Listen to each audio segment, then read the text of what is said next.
It's a beautiful day for baseball here at Red Wilson Field, so why don't we play a pair? It's the Red Sox and the Falmouth Commodores coming up here from Yarmouth, Massachusetts. And welcome into the broadcast booth, Sam Lewitz alongside Carlo Jimenez, getting ready to take you through Game 1 of this doubleheader between your Whitey Red Sox and the Falmouth Commodores. First time that these two teams have played this year, the Eastern Division leading Red Sox against the fourth-place team in the Western Division, Falmouth. And Carlo, after yesterday's game in which the Red Sox beat the world-leading Katuitt Kettleers in their first time facing them this summer, they got rid of a big storyline. They dispatched that narrative of win number 540, picking up the record-breaking win for Coach Scott Pickler. They did so in a pretty commanding fashion over a team that started 9-0. Yeah, fell behind 2-0 early, but then rattled off 5 runs in a row. Got terrific work out of the pen from Luke Jewett. And Sam, it was a great win, not only because you beat one of the best teams on Cape, but also it feels like that monkey is kind of off your back. The talk the first 2 weeks of the entire season has been Coach Pick and winning 540. Now we can just focus on some baseball and go day by day. So we played 2 7-inning doubleheader games today here at Red Wilson Field. The first one, a pretty pristine pitching matchup. The Red Sox have reigning Ccbl Pitcher of the Week, Jared Lyons, going. He's thrown 9 shutout frames for the Red Sox this year so far. He faces Jerron Watts Brown out of Cal Long Beach State, who had an excellent year this year for the Dirtbags, including he was Pitcher of the Month for May by the Collegiate National Baseball Writers Association, and he threw a no-hitter against UC Riverside back on Mother's Day, May 8th, in which he struck out 16 and only walked 1. Pretty good matchup here today, Carlo.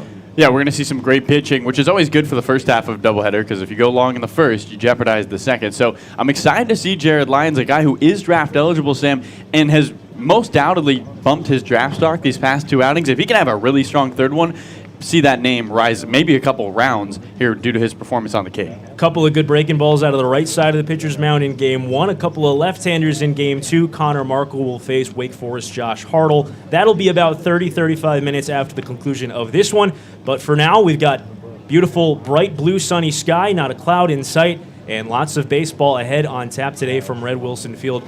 We'll bring you the national anthem in just a minute. Our team photographer, Sadie Park, is going to sing the anthem for us in just a second. After that, we'll get you your lineups and your first pitch here at Red Wilson Field. We'll see you in a minute.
Starting lineup for your Yarmouth Dennis Red Sox. Playing center field, number 18 from Grand Canyon, Homer Bush Jr.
At this time, we would like you to please rise, remove your caps, as we honor America with playing our national anthem. Today, we are extremely blessed to have the voice of Miss Sadie Parker.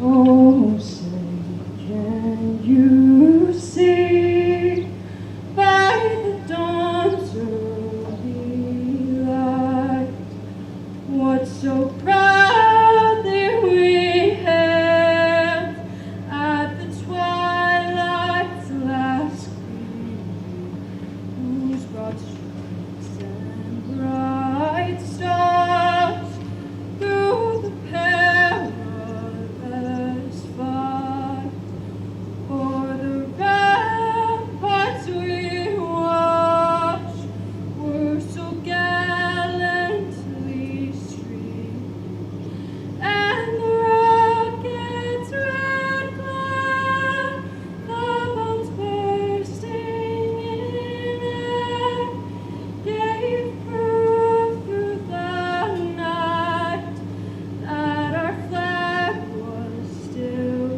there. Oh, say does that star-spangled banner yet wave o'er the land of the free and the home of the brave?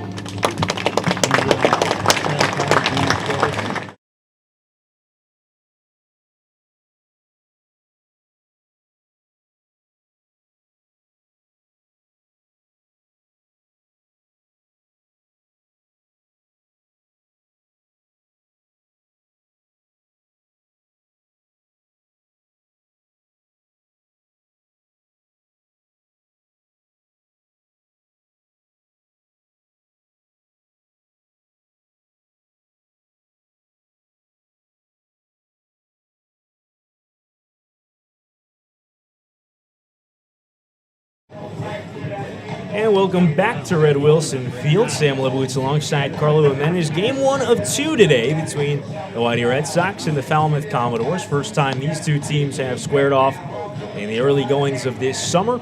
Red Sox come into this one leading the Eastern Division at 6-4-2, just 1 point above the Orleans Firebirds. Falmouth comes in 8 games back of Catuit in 4th place in the West with a 5-6-1 record, coming off of 2 straight wins. And they will face the right-hander out of George Mason University, Jared Lyons, who's working his way out to the mound right now. And it has been a pristine start to Jared Lyons' Cape Cod summer. His last outing against Harwich back on June the 18th, he threw 6 shutout innings. 3 shutout innings in relief against Orleans in his prior outing, so count him 9 scoreless to start his Cape Cod summer. He has struck out 10 in those 9 innings, allowed just 4 hits, and walked 3. The reigning Cape Cod League Pitcher of the Week. And the lineup for the Falmouth Commodores that he will face goes as follows. It's the Duke shortstop Alex Mooney to lead him off, followed by the DH out of Florida, Kobe Halter. That's second. The third baseman, Braden Taylor, out of Texas Christian, bats third. Jacob Walsh, the first baseman out of Oregon, cleans up. Corey Collins listed as catcher, playing some left field today. He's from Georgia. He bats fifth. The Hawaiian, Maui Ahuna, transferring from Tennessee to Kansas, bats sixth at second base. Drew Brutcher, the right fielder out of USF down in South Florida, bats seventh. Jacob Cozart will catch out of NC State, bat eighth. And Cross Factor, out of an NAIA school, Oklahoma City University, will bat ninth and play center field against Jared Lyons. Beautiful day for baseball here today. Carlo, 81 degrees and sunny, feels about 84, one of the hotter days that we have had here in sunny Yarmouth, Massachusetts to start the season. Ball should be flying a bit well here in a ballpark that already plays fairly generous to hitters.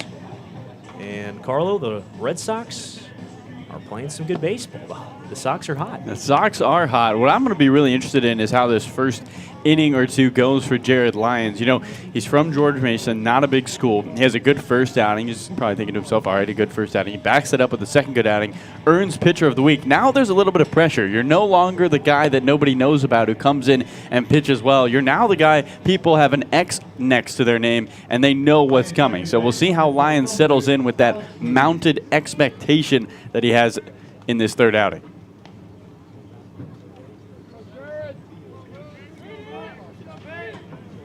Alex Mooney, right-hand hitting shortstop out of Duke.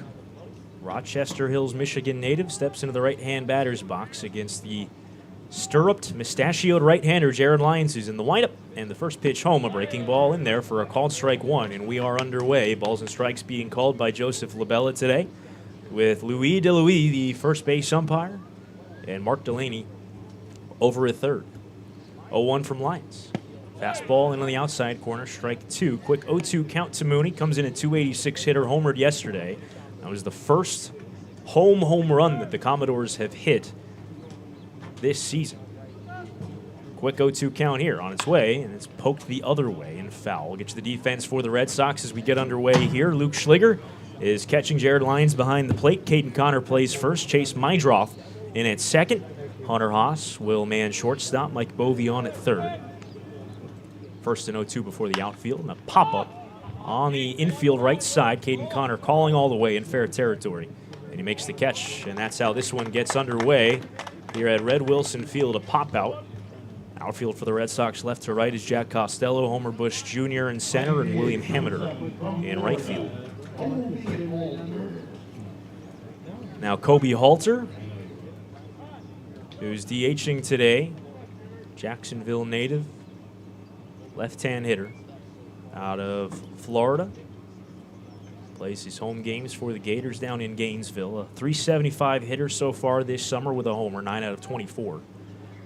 First pitch home, breaking ball outside corner strike. Lots of breaking balls from Jared Lyons. That spiked curveball that he features quite often. Mostly a two-pitch guy, fastball and that spiked curveball. And it's been effective for the George Mason right-hander. 0-1. Skips in. Count goes to 1-1. Caden Connor, Sam, after making that last play at first with the sunglasses on his hat, now has them over his eyes. So a couple guys wearing the shades today, even though the sun's not too high. 1-1 home is fouled off. And count 1-2. It's a bright blue sky here at Red Wilson Field. And on a Sunday afternoon, lots of fans have joined us. Long day of baseball. We anticipate getting even more to join us as this one gets underway. 1-2 on its way to Halter. Swing and a miss. He got him. Blew a fastball by him. First strikeout for Jared Lyons, and he's got the first two quickly here. Yeah, Falmouth team that in the Cape Cod Baseball League hitting just 188. They're one of 4 teams on Cape that have a team average below that Mendoza line. And so I wonder if Lyons is going to be able to take advantage of a team still looking to get in rhythm in the batter's box. Braden Taylor steps in, left-hand hitter. First pitch home, a fastball outside corner, a strike. Taylor out of TCU, a .241 hitter so far this summer. Invited to play at Team USA next week, along with TCU teammate River Ridings. 0-1. Fastball just missed off the outside corner. Ridings was signed to the Red Sox, but has not yet joined the team, nor do we think he will, thanks to Team USA.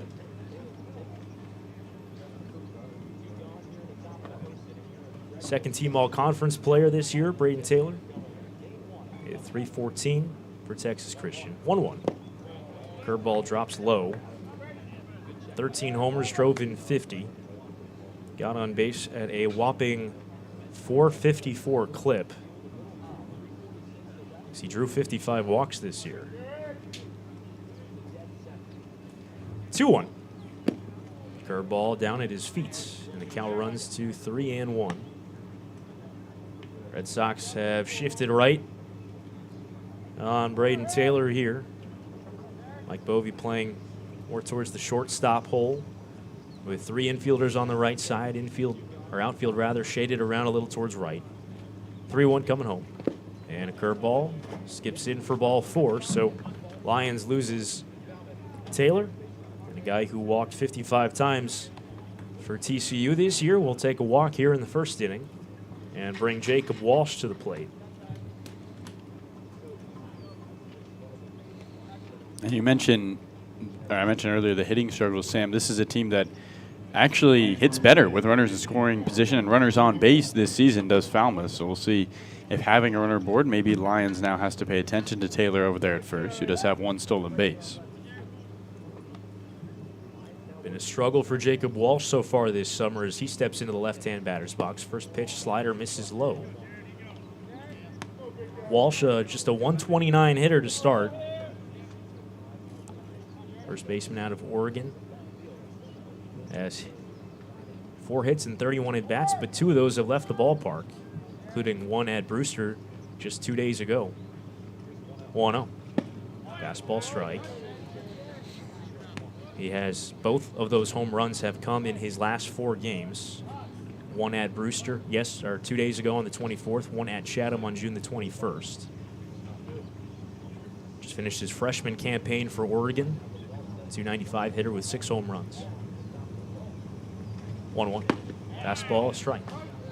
Towards the outside edge. Again, the infield for the Red Sox shifted.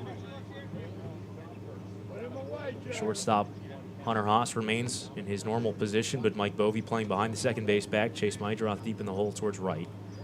With the runner being held on at first and 2 out. Just getting underway here at Red Wilson Field.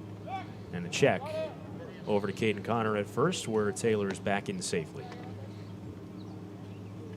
Jacob Walsh rocking the Oregon shoes today with the O logo on the backside. It's always cool to see guys bring their college gear to their summer ball teams. One of the best color schemes, logo design, uniform setups in all of college athletics, those Oregon Ducks. 1-2 in the dirt, blocked nicely by Schliger on another breaking ball. Lions is throwing a lot of those early in this one, as he often tends to. And Falmouth has done a good job staying off of those pitches, taking a lot of balls low.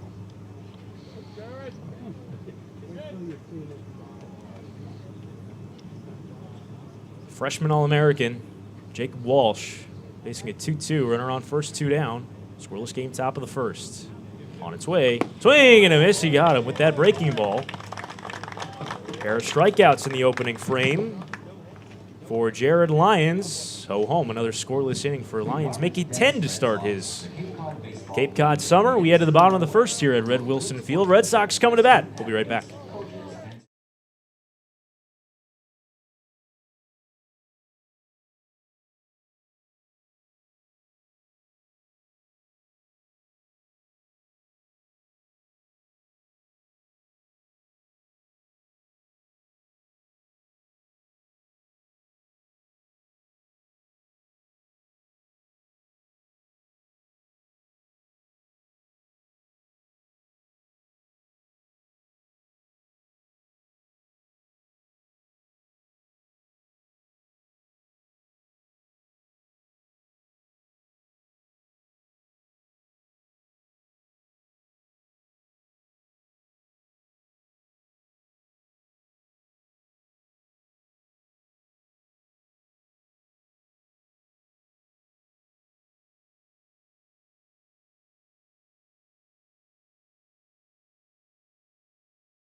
YD Baseball is brought to you by T-Mobile. T-Mobile is proud to sponsor the Cape Cod Baseball League. T-Mobile is committed to serve those who serve, and that's why they go above and beyond for our active duty military and veterans. Visit your neighborhood T-Mobile store or T-Mobile.com to learn more. Sam Lebowitz, the Whitey Red Sox are swinging some wood.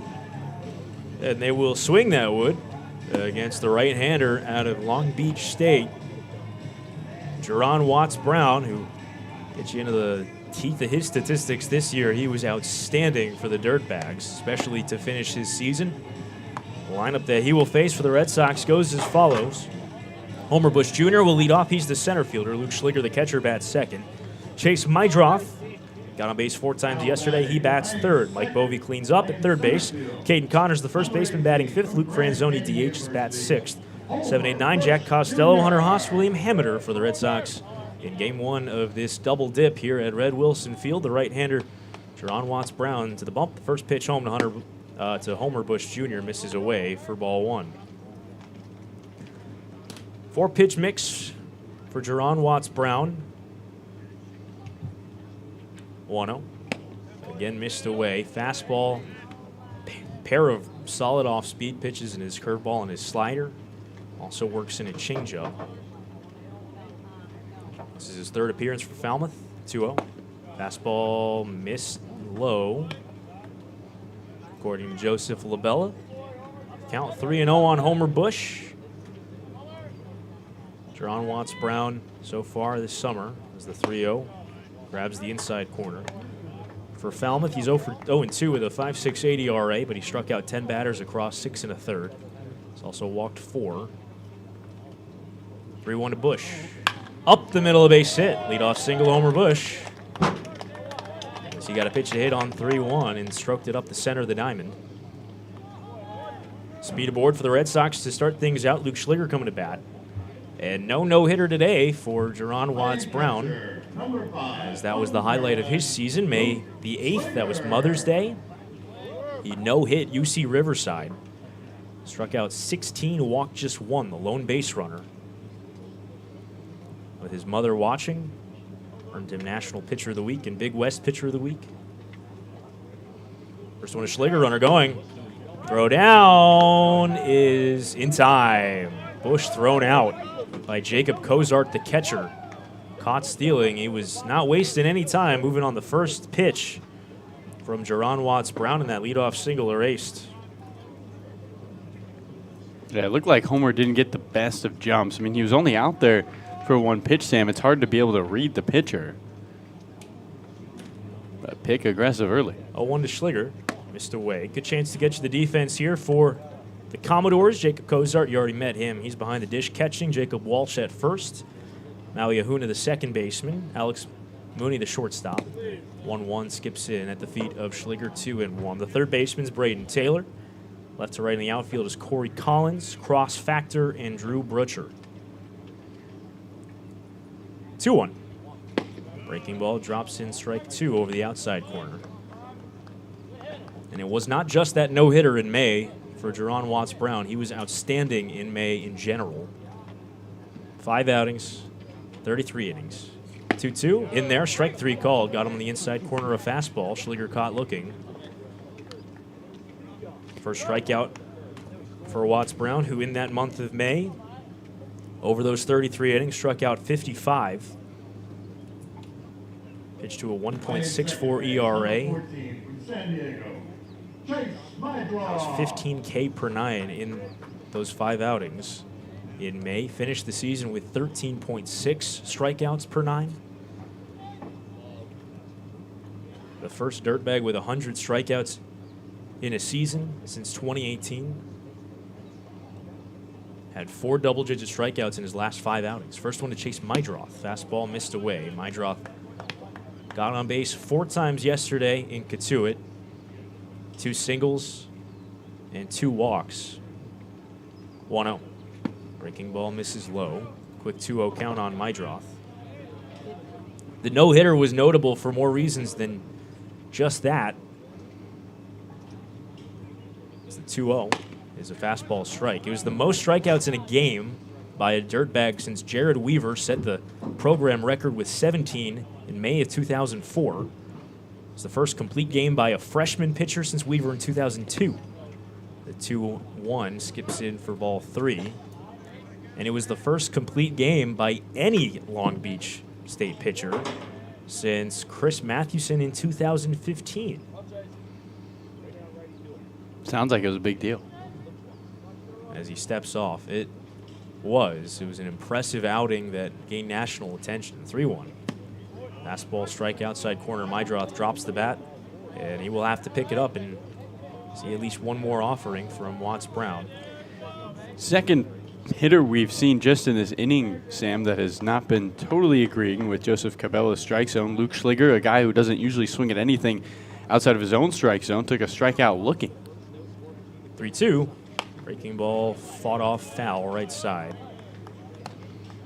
Jerron Watts-Brown is a freakish athlete, is the book on him that I stumbled across. He was a Texas Tech commit as a quarterback, but instead honored a commit to Long Beach State as a pitcher. 3-2 is fought off right side. Walsh in foul territory, tracking this one, circling into a slide. He couldn't make the catch. And we'll do it again. Meindroth will get another shot here.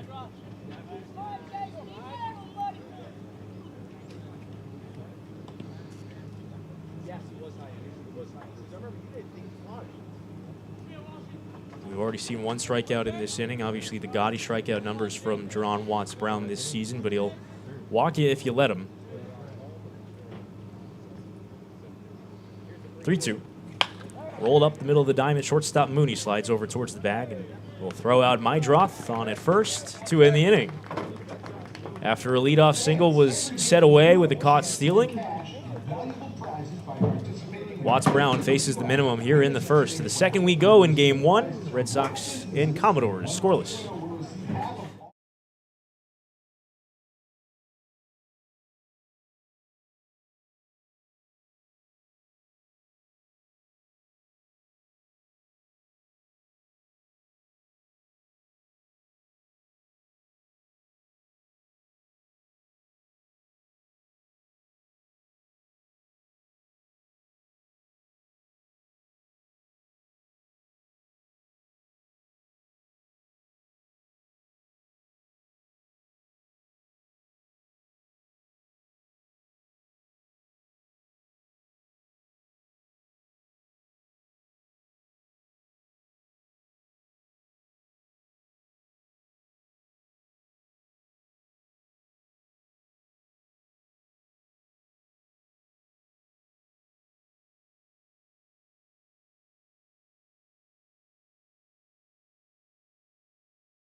Back here in the top of the second, scoreless game between the Red Sox and the Commodores. Jared Lyons back to the mound. He'll face Corey Collins, Maui Ahuna, and Drew Butcher. That's 5-6-7 for the Red Sox.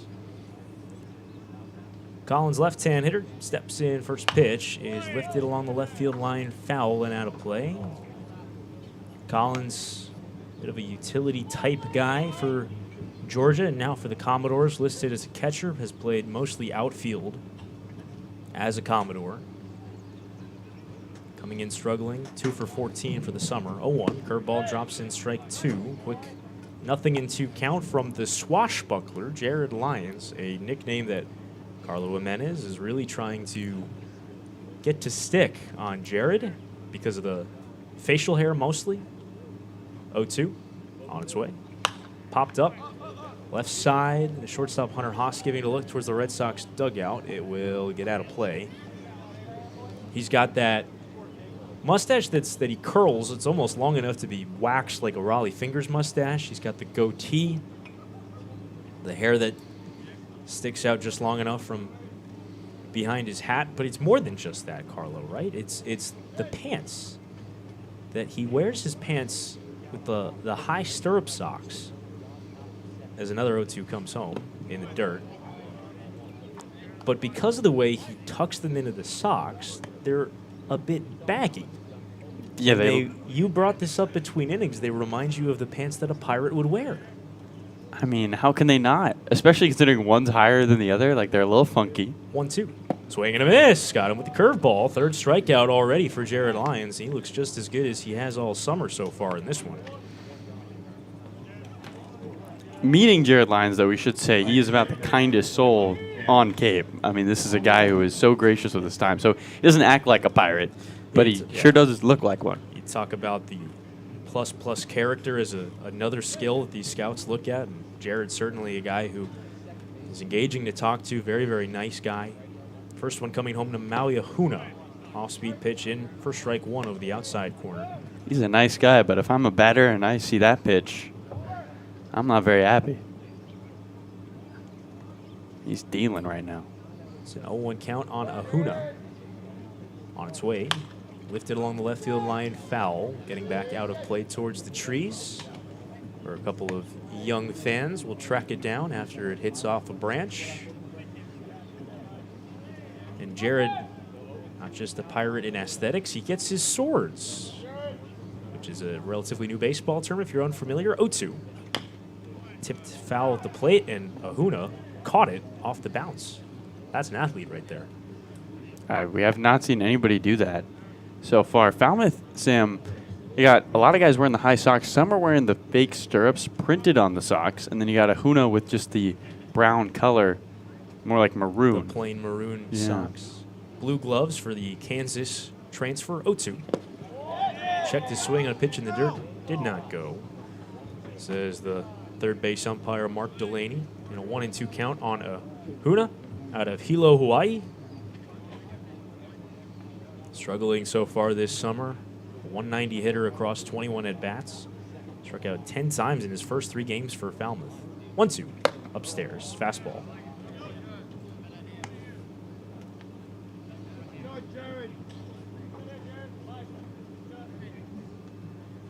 But had a strong season this year on a 2-2 now.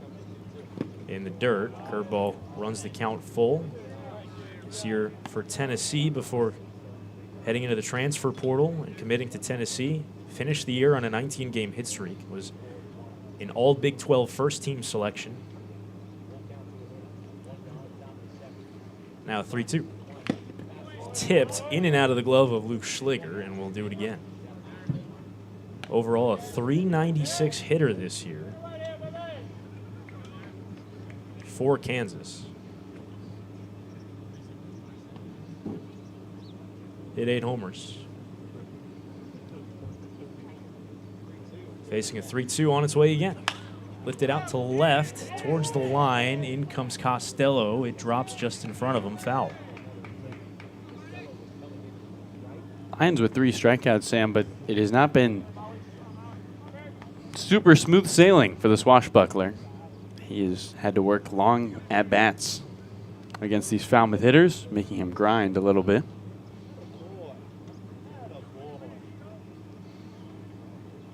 A few long plate appearances. Pitch count already up to 31. Another 3-2 home. Again, a foul back to the screen. Long at bat working here to Ahuna.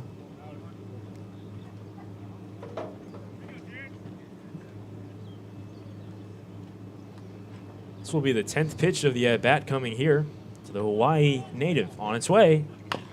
Tipped up the first base line. He'll see an 11th as it rolls foul towards the first base coaching box.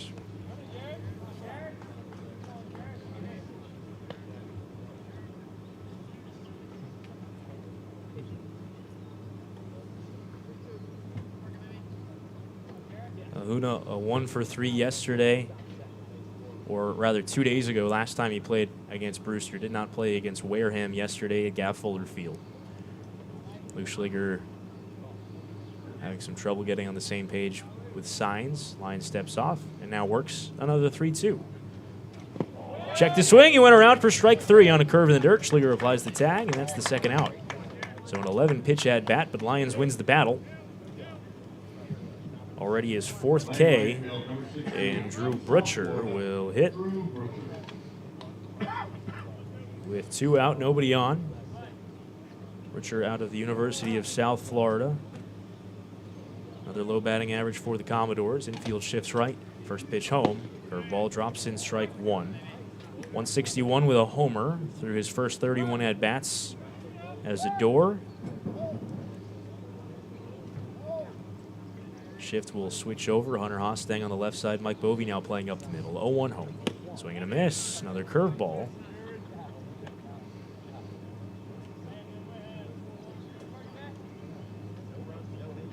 Richard, 299 hitter this year at USF, hit 13 homers. Another left-hand hitter for the Commodores. Now on in 0-2. Checks his swing on one that comes in. Did he go? It clipped his foot. He didn't swing. It's a hit by pitch. Schlegel looks like he can't believe it. But Butcher immediately tossed the bat aside. I think that got Luke's glove.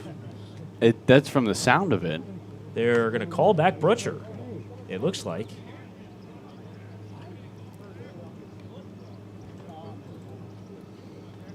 So that must be what it was. You could hear something got hit, but it seemed like it was Schlegler's glove. Of course, we are shielded behind home plate. It was not a very long conversation between Schlegler, home plate umpire Joseph Labella, that convinced Labella to call back Butcher.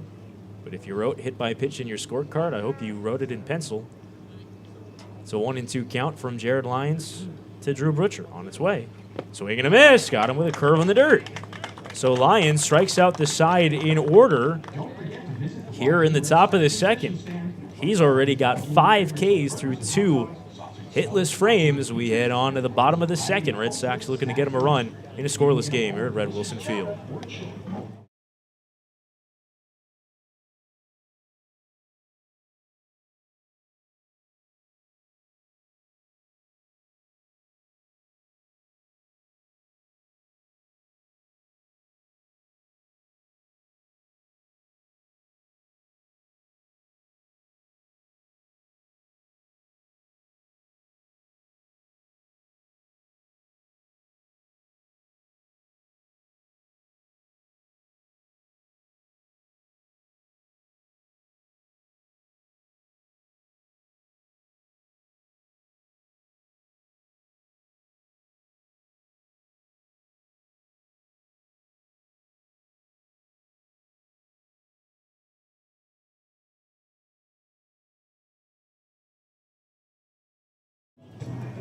Red Sox baseball brought to you by the Cape Cod Vet Specialists, who offer premier emergency and specialty care for your pet when it matters most. Located in Buzzards Bay and Dennis.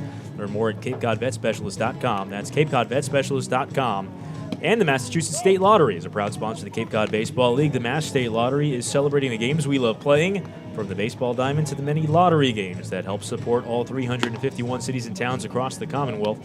So here's to 50 years of winning and to 50 more. And the Red Sox looking for their 3rd consecutive win. So are the Falmouth Commodores. These two teams squaring off for the first two times here in this 2022 summer. Bottom of the second here at Red Wilson Field. The Red Sox will have 4, 5, and 6 due against Jerron Watts-Brown in a scoreless game. Mike Bovey will step in and lead us off. Watts-Brown gave up a leadoff single to Homer Bush in the first, but he was erased on a caught stealing. First pitch home to Bovey. A fastball misses high.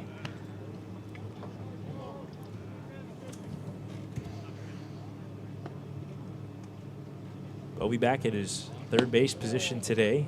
A 1-0 misses low. Has been playing some first base lately.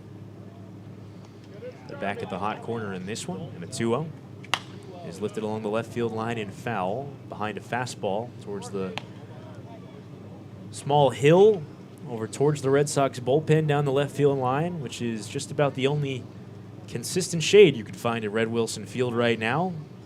A bright sunny sky today, even a fan with a parasol down there. 2-1 is chopped over the mound. Second baseman Ahuna charges and will throw on to first in time to retire Bovey for the first out here in the second. 81 degrees at game time here at Red Wilson. And fans with hats on, canopies on their beach chairs that I see down towards the Red Sox on deck circle. Those are fancy. I haven't seen many of those. Shaded beach chairs must cost extra. Here's Caden Connor with 1 out, nobody on. Fastball missed away on the first one. Caden had his second multi-hit of the multi-hit game of the summer yesterday, as hits in 7 of his last 8. 1-0. Fastball strike inside edge.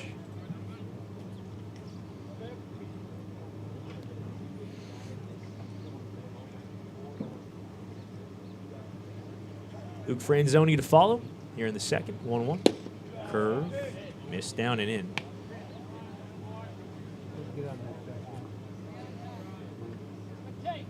Caden Connor seemingly always smiling. One of the friendliest faces on this Red Sox team. 2-1. Is smoked out towards right center field. Factor cutting over. He makes the catch on the low liner. And if you're Connor, I mean, that's a good swing.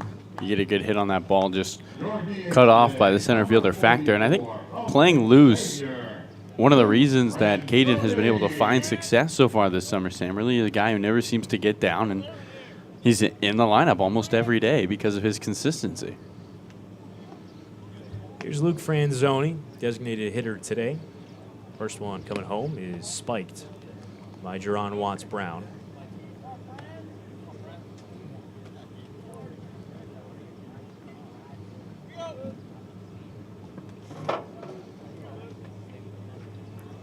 One-0. Slider in over the outside corner. So a quick 1-1 count on Franzoni. On its way upstairs. Couldn't get the off-speed pitch to bite.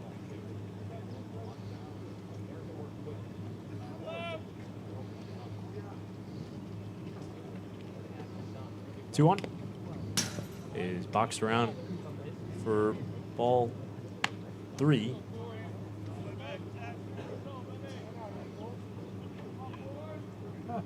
So Franzoni, big power, thread pair homers this summer. 3-1 coming. Is rolled to the left side. Taylor fields it towards the third base bag. Long throw across. In time, gets Franzoni by a stride and ends the inning. Red Sox go in order here in the home half of the second. In game 1, we're through a pair here at Red Wilson Field without a score between the Red Sox and the Commodores.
Well, hello from Captain Parker's Pub over in West Yarmouth on Route 28. The entire crew from Captain Parker's wants to give a big salute to the Cape Cod Baseball League, especially to the young players who have dedicated so much time and effort to baseball, America's pastime. So join Captain Parker's for lunch or dinner or just a bowl of their world-famous clam chowder. Captain Parker's, easy to find, awfully hard to leave. Jacob Cozart, catcher, steps in against Jared Lyons here, top half of the third.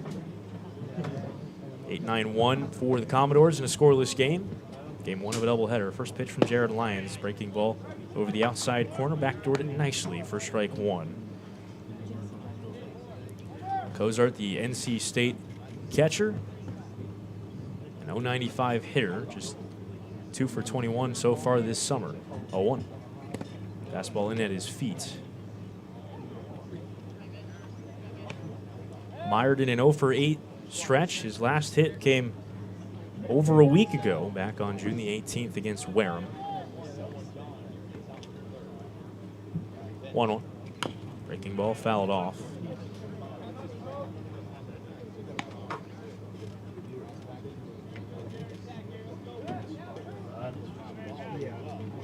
catcher today for Falmouth.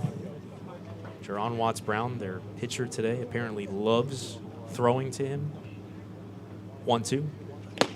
Swing and a miss. Fastball blew it by him. Another strikeout for Jared Lyons. The first 8 hitters of this game, he has now struck out 6 of them. And has yet to allow a hit. Now Cross Factor, who comes in sporting a fairly impressive regular season batting line for Oklahoma City University, an NAIA player, in fact, the NAIA Player of the Year for baseball. First pitch coming home. Fastball misses down and in. In 53 games, let's try to put these statistics for you in a way that makes it sound appropriately impressive. There's a 1-0 coming home. His foul tipped at the plate. In 53 games, he batted 200 times. He had a .525 batting average. It's 105 hits and 200 at-bats. Is that good? That's pretty good. Okay. He homered 30 times. Wow. Which is once more than Luke Franzoni did this year for Xavier, en route to Big East Player of the Year. He is 6'5", 210 pounds, an Oklahoma native. Led the NAIA in batting average, runs scored, total bases, slugging percentage. Ranked second nationally in home runs. 1-1. Misses low. Ranked second nationally in doubles and in on-base percentage as well. Was third in RBIs and total hits. And yet, as an NAIA guy, he's not a guy that really anyone has heard of. But a 2-1 home is fouled off left side. And that's kind of the beauty of the Cape. I mean, guys come out here who were otherworldly in their leagues, but maybe don't get a ton of attention. And now you sit in front of at least 15 MLB scouts, probably more, every single game, and you get to show off against the best hitters. 2-2. Swing and a miss. Another strikeout for Jared Lyons. He has struck out now 6 in a row in 7 first time through the lineup. What a start to this one for Jared Lyons, who just keeps getting better. Now Alex Mooney will swing around for the second time, top of the Falmouth lineup. Mooney popped out to first his first time through, the only guy who's made an out in the field. First pitch, swing and a miss. 8 outs recorded for Lyons, 7 strikeouts. 6 hitters in a row have struck out since Braden Taylor's walk in the first inning. 0-1. Tipped at the plate, another curveball.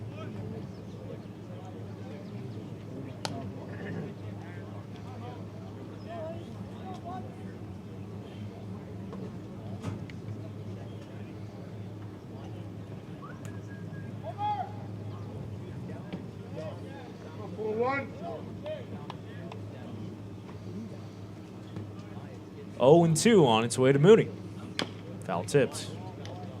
That's now 17 strikeouts for Jared Lyons on the summer season, which is tied for the league lead with Jackson Kelly of Catuit. And one more would get him to the top of that list. 0-2. Rolled foul. Mooney practically threw the bat at that slider. 4-1. Kelly's been outstanding for Catuit, the side-arming reliever. Didn't get to see him yesterday. We hope to see him at some point this summer because he's a lot of fun. 0-2 to the Duke shortstop. Checks his swing on a pitch in the dirt. Yes, he did for strike 3. Schliger's got to throw him out at first. He does, completes the play, and ends the inning. And how about Jared Lyons? 7 consecutive strikeouts, now 8 on the day through 3 innings. We're scoreless after the top of the third. Red Sox coming to bat, trying to give him some run support.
Red Sox baseball brought to you by MP Sports Cards, a proud sponsor of the Kids Baseball Clinics. If you're a sports card collector, be sure to stop by and check out the latest releases, graded card supplies, and more. A local favorite for hobby enthusiasts in Massachusetts. And, of course, your Cape Cod Baseball League.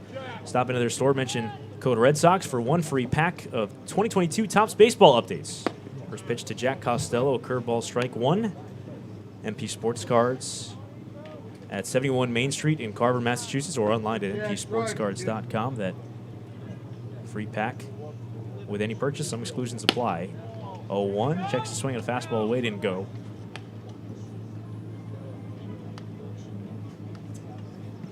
Jack Costello, Hunter Haas, William Hammeter. 7-8-9 in this one for the Red Sox. 1-1. Curveball drops in, strike two. Well, Jerron Watts-Brown has looked pretty good so far on the mound for Falmouth.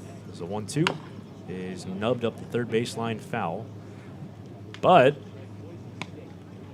just one strikeout through his first 6 batters.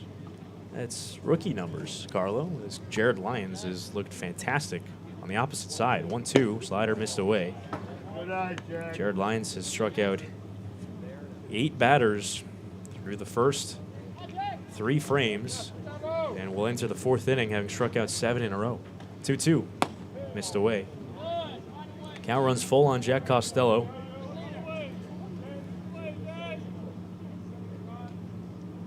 Costello coming in, it's 2 for 12, 3-2. Missed away for ball 4, skipped in the dirt. Leadoff walk for the Red Sox. Second time that they'll have the leadoff man on base. And that's the first walk of the day for either side. First walk for Jerron Brown Watts, or Watts-Brown rather. And Hunter Haas will hit. Haas yesterday, a 2-hit day out at Katuitt. Went 2 for 5. Got his average up to 241. That was his first multi-hit game of the summer season. First pitch home. Fastball, a strike. Watts-Brown sits in the mid to low 90s. Tops out around 93. And has looked strong so far. A guy who will lose the strike zone occasionally. That was his first walk in this game. 0-1. Swing and a miss. Good slider. Quick 0-2 count on Haas. So far this summer, coming into this one, Watts-Brown had walked 4 through his first 6 1/3 innings. It's almost 6 per 9 if you do the math. 0-2. Skips in, goes to the backstop. A fastball that he spiked up to second goes Costello. So the Red Sox get a man in scoring position for the first time in this one. And with no out, Hunter Haas will try to move him over at least. After the wild pitch. Watts-Brown threw 7 of those in the regular season for Long Beach State.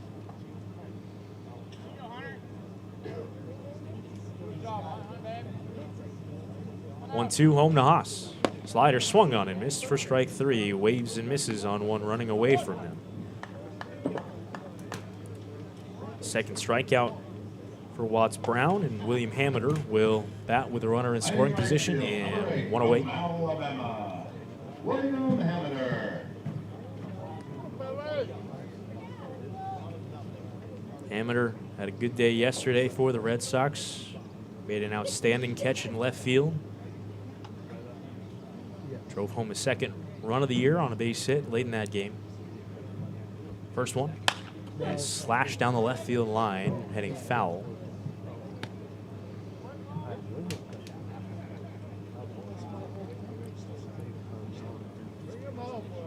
Playing time's been a little few and far between for Hammy of late, but back-to-back starts. After playing well yesterday, back in that 9-hole in the lineup. Lots of space up the middle of the infield. 0-1. Checks the swing on a pitch in the dirt. Did he go? He did. Says Mark Delaney. Red Sox will give Delaney some heat for that one as Hammeter checked his swing. Scott Pickler giving him an earful down the third baseline of the third base coaching box.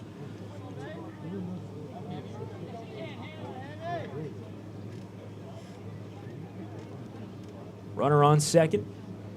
One away. 0-2 count on William Hameter. Scoreless game, bottom of the third. On its way. Below a fastball. Playing the first of a doubleheader here. The second and final scheduled doubleheader for the Red Sox this summer after they split one with Bourne last week in Bourne, winning the first game, tying the second. I suppose you can consider that a split of sorts. Came away with that one without a loss. 1-2, swing and a miss. Good slider running in towards Hameter's back foot. That was gross for Jerron Watts-Brown. And Homer Bush will swing around, bat for the second time. Try to get this runner home from second.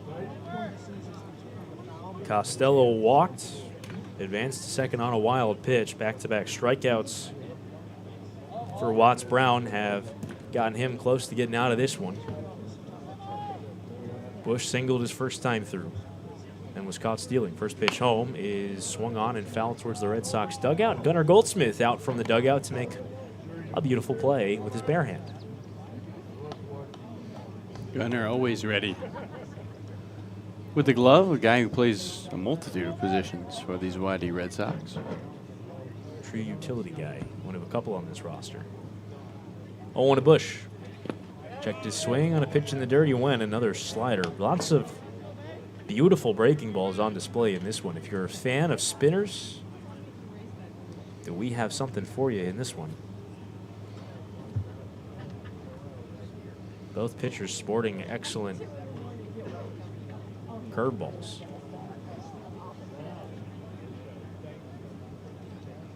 0-2 to Bush. Fastball on the outside corner, strike three called. And that retires the side. Leadoff walk stranded in scoring position as Jerron Watts-Brown strikes out three straight to work out of this mini jam here in the third. On to the fourth we go here in game one of this doubleheader. Red Sox and the Commodores scoreless here on the Cape Cod Baseball Network.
Hey Sox fans, have you thought about buying or selling a home? Emily Szymanski of the Salty Dog Group is your pet-friendly neighborhood realtor. As a part of the team at Keller Williams Realty of Cape Cod and the Islands, Emily is your go-to resource for home buying and selling. Call Emily Szymanski at 508-221-0196 or visit thesaltydoggroup.kw.com. That's thesaltydoggroup.kw.com.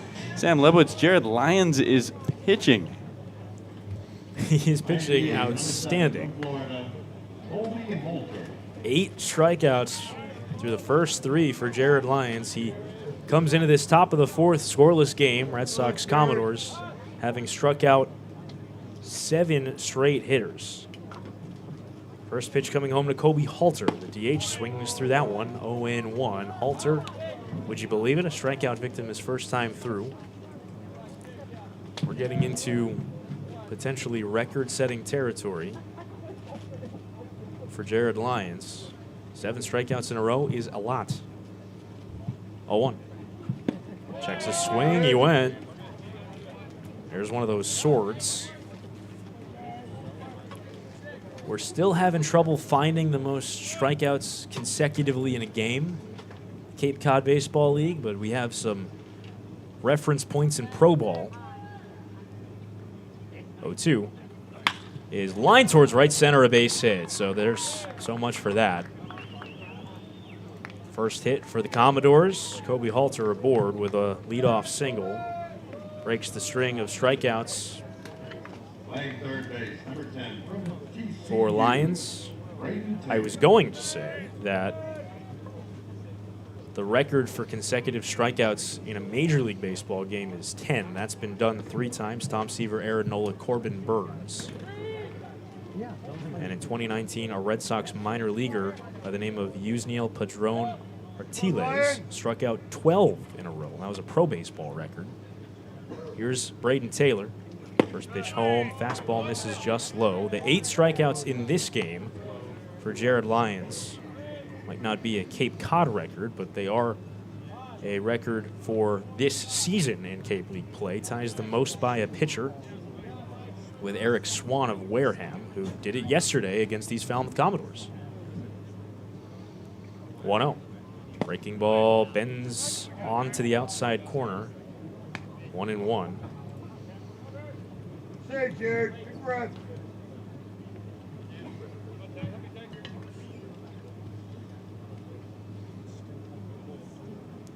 Taylor didn't strike out his first time. He reached on a walk. Another check at first on Halter. Halter has stolen 6 bases this year.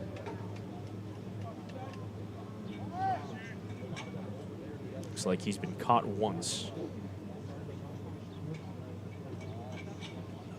1-1, lifted foul left side. Halter stole 7 bases this year at Florida, which was a bit of a down offensive season. A guy who came into the year with some draft buzz, but his draft stock dropped as he only hit 240. Did hit a career high 8 home runs after hitting 302 his freshman season.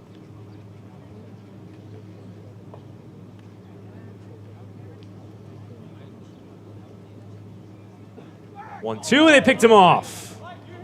Off of first in a rundown. Halter, he's chased down by Hunter Haas. And that's the first out here in the 4th. Scott Bickler and that crew in the dugout for YD, they've done a fantastic job, Sam. Now, 4 opposing base runners have been picked off this summer, and we're just in game 13. The right-hander picking off a runner there. 1-2. Off the plate, a fastball. You don't often see that. Usually if a right-handed pitcher picks off a runner, it's them trying to get back to the base, but there it was pretty clear that Kobe Halter was trying to steal. 2-2. Curveball swing and a miss. He got him. Another breaking ball, another strikeout. First time Taylor's been set aside. And there's the 9th strikeout for Jared Lyons. First base, number 33 from Oregon, Jacob Walsh. Getting a little bored of doing my strikeout call, Carlo. I feel like I've been doing it a lot today. Well, I was doing some research. The highest I found in a single game was 14. So Lions still a ways to go, and we have no idea if that's actually the most in a game. First one coming home to Walsh. Takes a called strike on the outside corner. Lyons now has faced 12 batters. He has struck out 9 of them. He has struck out everyone in this lineup once. 0-1. Swing and a miss. Another curveball. Lots and lots of whiffs. The early goings of this one for Jared Lyons, really now in the middle of this game, a 7-inning game here with 2 out in the top of the 4th. We're scoreless. Each team just a single on the board. And an 0-2 home to Walsh. He is tipped at the plate, barely got a piece of another curveball. Beautiful day for baseball. Lots of sun, lots of blue sky above. A decent crowd on hand to see this one. Lots of fans underneath the trees down the left field line in the shade. 0-2. Another tipped foul at the plate. Another curveball. Not a lot of fans in the sun-baked bleachers, though there is some shade over the bleachers down the left field line thanks to those trees.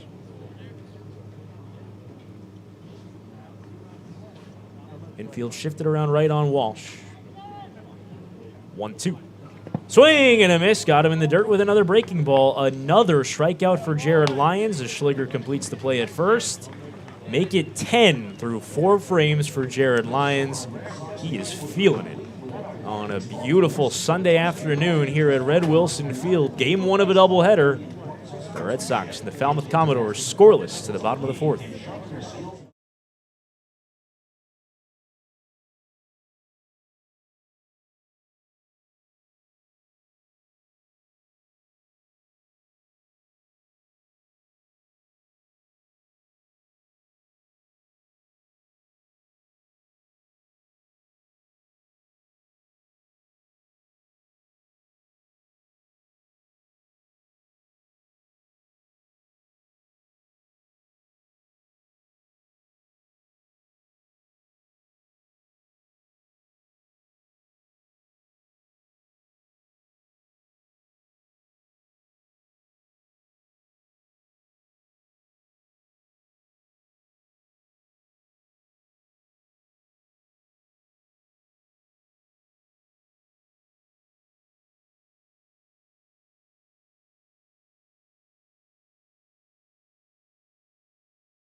No summer in Whitey Red Sox Nation would be complete without our youth baseball clinics, where boys and girls ages 5 and up can learn the game of baseball and the importance of sportsmanship. Kids get to master the fundamentals of the game and sharpen their skills in a fun baseball clinic, taught by Coach Pick and the future major leaguers on our roster. For more information, go to whiteyredsox.com/clinics. And Sam Lebowitz, we begin the bottom of the 4th. Luke Schliger leads things off against Jerron Watts-Brown. Takes a pitch right on the outside corner, off-speed pitch for strike 1. This year's clinics brought to you by the Salty Dog Group of Keller Williams Realty, MP Sports Cards, and Giardino's. 0-1. Rolled right side, foul towards the first base coaching box. Schliger in this one struck out looking his first time through.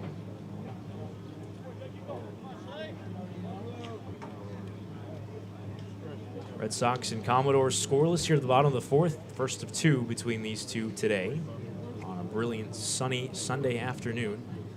0-2. Slider just off the outside corner. Tried to shoot the back door, couldn't get it. Schliger followed by Chase Meidroth, Mike Bovee, 2 through 4 in the Red Sox order. Trying to get something going against the Cal Long Beach State right-hander. 1-2. Upstairs a fastball. Luke Schliger wearing a new uniform number today, wearing number 5. Had been wearing number 20. Or number 6 yesterday in the road unis. Now wearing number 5 today. 2-2. Is lined to short and caught. Picked out of the air around knee level high by Alex Mooney. That's the first out. Well struck line out there by Schliger. Chase Meidroth, the ground out victim, will swing the lumber here with 1 away. Sam Lebowitz alongside Carlo Jimenez, taking you through the middle innings of this 7-inning ball game. 7 innings regardless of score, not playing extra innings at all here on Cape this summer until the playoffs. First one to Meidroth. Fastball misses up and away. Meidroth, his best day on Cape yesterday. Got on base 4 times. Raised his average to 250. 1-0. Slider picks off the outside corner, a strike. Says Joseph Labella. Infield playing Chase fairly straight up, as I think the Red Sox are giving Labella some heat for that last slider. As he turns his head and chats towards the Red Sox dugout. Meidroth will work his way back into the batter's box. 1-1 missed away. Meidroth, the all-West Coast Conference first-team player, on a 2-1. Slider missed down and away. Count runs to 3-1. Took 40 walks this year for University of San Diego. Already taken 6 this year for YD. 3-1. Curveball drops in strike 2. Count runs full. Second full count Chase has seen in his 2 at-bats today. 3-2. Missed away for ball 4. Tosses the bat over his head as he trots down to first base. A 1-out base runner for the Red Sox. Hadn't seen that one before. Number 19 from Nebraska, Omaha, Mike Bovee. Mike Bovee rolled out to the second baseman his first time through. It's the second walk of the day for Watts Brown.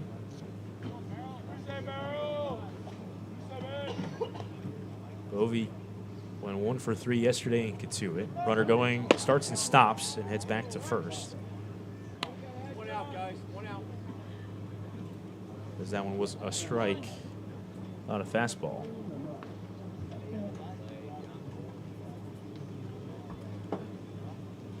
Red Sox looking to stay hot in this one after getting Coach Scott Pickler his record-breaking 540th win yesterday.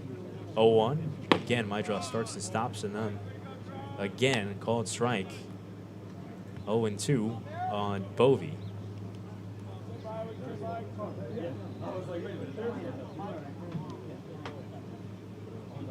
Mike Bovee, the Summit League Player of the Year, 343 hitter so far on Cape this summer. 0-2 in the dirt, a fastball.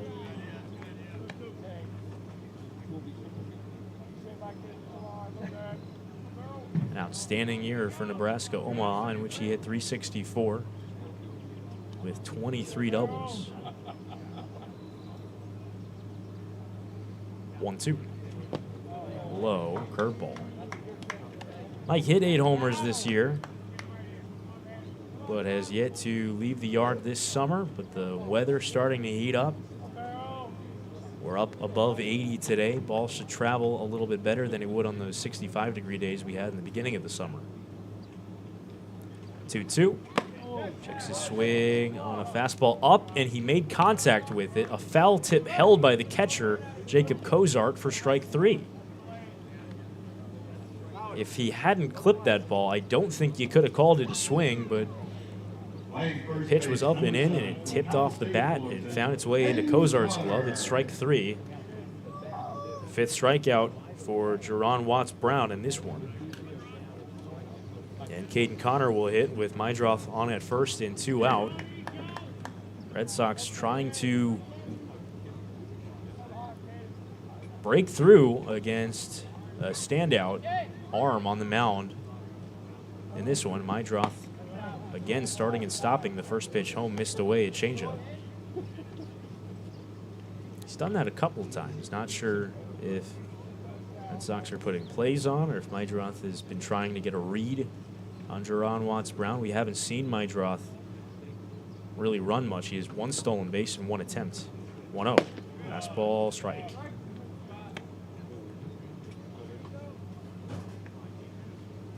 Caden Connor, pair of hits yesterday in 2 at-bats off the bench, including an opposite field double. He also drove in a run. 1-1. Upstairs, a fastball. If he can reach, Luke Franzoni would hit. Red Sox have had a man to scoring position in this game. That was in the 3rd. Jack Costello walked, reached second on a wild pitch, but was left in scoring position. Mydroth on at first with 2 down, 2-1. Slapped foul.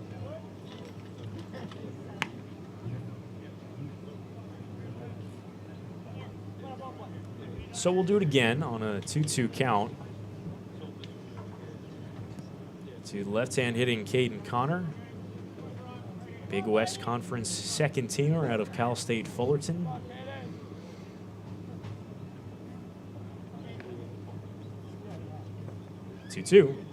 Upstairs, looked like maybe a little bit of a pitch out there. Mydroth not going anywhere. Count runs full. Well, Sam, I have an answer on the most strikeouts in a single game in the point streak era. It's back to 2009.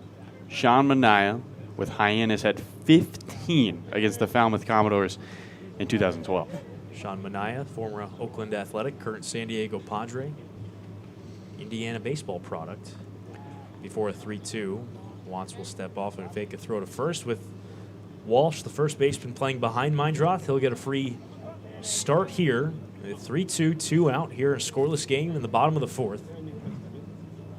Jerron Watts-Brown sets at the belt. On its way. He fouled off left side towards the trees. Manaya's 15 strikeouts in his Pitcher of the Year award just says it was a league high, so there's no mention that being the most of all time. Of course, the Cape Cod Baseball League goes back a long, long time, so I'm not sure anyone has the answer. If we find that answer, we will let you know. Carla's been tirelessly researching. 3-2, runner goes. Curveball missed high for ball 4. Second walk of the inning, third overall for Jerron Watts-Brown. And Luke Franzoni will hit with 2 on and 2 out. Red Sox a chance to break through here. Give Jaron Lyons some support on the mound, who's been outstanding for the Sox. Just a single allowed through 4 innings with 10 strikeouts. But at the moment, just a spectator. Time called at the plate before the first pitch to Franzoni, who rolled out to third his first time through.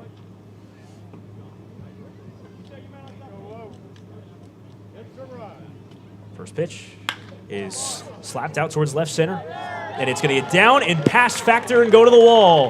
Mydra scores. Connor heading to third. They're going to send him. Relay by Mooney up the first base line. He's safe. 2-run double. Luke Franzoni. Red Sox ahead.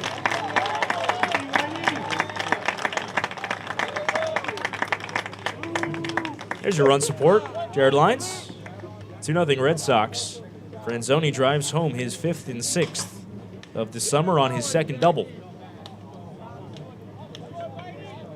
Playing left field, number 10 from San Diego. Franzoni seems to be seeing the ball a little better as of late, and Sam, we might see a new pitcher on the mound. That might do it for Watts-Brown. There is an arm warming up in that Falmouth bullpen, and it looks like he might be coming out. Jeff Trundy pulls the ball from Watts-Brown's hand, and he will head off the mound. It looks like it's going to be Mikey Tepper out of Mississippi State to come on in, a right-hand pitcher. We'll introduce you to him in just a moment. For now, the Red Sox grabbing 2 here in this bottom of the 4th on a 2-out, 2 RBI double by Luke Franzoni.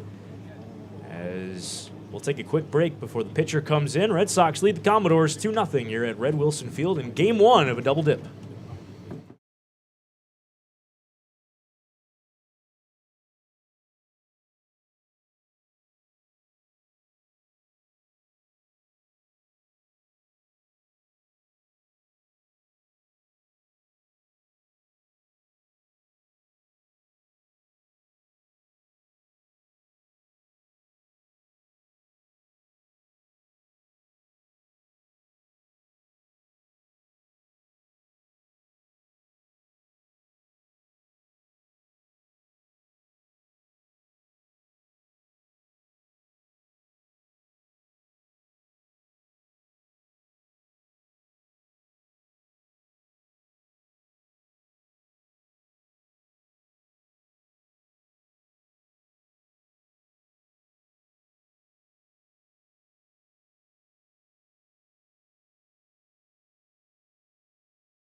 Welcome back to Red Wilson Field. New arm for the Commodores after the Red Sox have struck for 2 in this bottom of the 4th. It's the right-hander out of Mississippi State, Mikey Tepper. Tepper, a Falmouth returner, making his now 5th appearance on the mound for the Commodores, which feels like it probably leads the league so far. Across those 4 relief outings, a 5.87 ERA and 7 2/3. He has allowed runs in 3 of his 4 outings. The bad one was on June the 18th at Wareham, gave up 4 runs, 3 of them earned. Last pitched against Brewster on June the 24th, 2 days ago. Gave up 1 run on 3 hits over 2 innings. He faces Jack Costello with Luke Franzoni on at second. In relief of Jerron Watts-Brown, who went the first 3 2/3. Franzoni, a potential 3rd run on his ledger on at second. First one home is a slider that misses off the plate for ball 1 to Jack Costello, who walked in his only trip to the plate today. Costello looking for his first big hit as a Red Sox, 2 for 12 without an RBI to start. 1-0. It is popped up foul out of play, giving it a look to catcher Cozart. This inning took shape with a pair of walks. 1 out walk to Chase Mydroth, a 2 out walk to Caden Connor. And Luke Franzoni punched one up the gap in left center, got it to the fence, and scored a pair. A 2 RBI double for the Big East Player of the Year. He stands at second with 2 out. 1-1 count to the USD Torero, Jack Costello, on its way. Up the middle, a base hit. Charged by Cross Factor. Here comes Franzoni to the plate. Throw will be up the line. Franzoni scores standing. Jack Costello tacks on a run, an RBI single, and the Red Sox lead 3-0. First run batted in of the summer for Jack Costello. Number 2 from Texas A&M University, Hunter Hall. And Hunter Haas will hit with him on at first base. So Tepper greeted wildly, or rudely rather.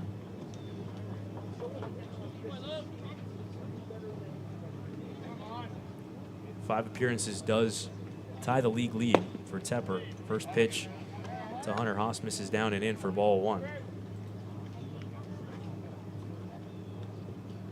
With Brian Holiday of Chatham and Chris Clark of Orleans. 1-0. Inside a fastball again. Count runs to 2-0 on Hunter Haas, who struck out against Watts-Brown his first time through. Now facing the Mississippi State right-hander Mikey Tepper. The runner on at first, 2 out. 2-0 is rolled to third. It'll land foul, just wide of the third base bag on a couple hops.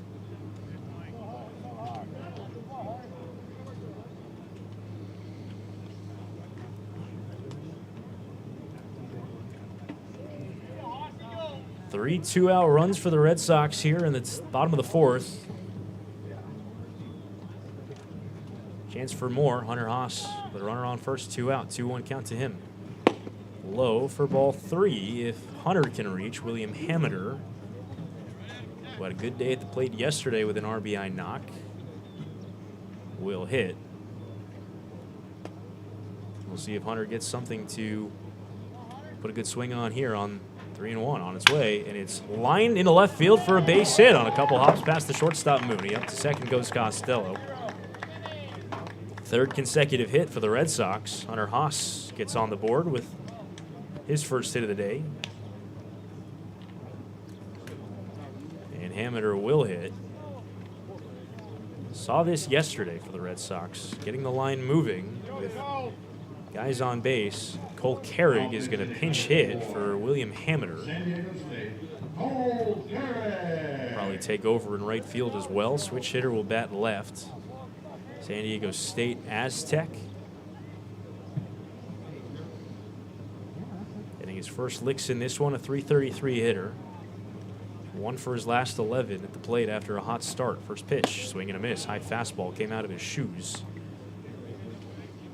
Resets the helmet on top of his flowing golden locks. Costello, above average runner on its second. Haas, similar speed on it first. 0-1 coming to Carrick. In the dirt, good scoop out there by Cozart.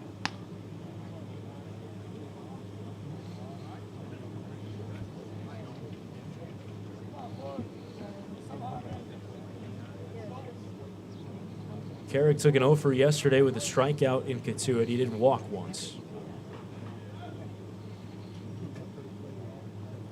After a hot start, looking to get back in the driver's seat. 1-1. Missed low and off-speed pitch. Count goes to 2-1. Red Sox have scored 3 here in this bottom of the 4th to take the lead on Falmouth. All 3 runs scoring with 2 out, a chance for more with 2 on here. And a 2-1 count on Cole Carrick. On its way. Fastball, strike, outside corner. Count runs even.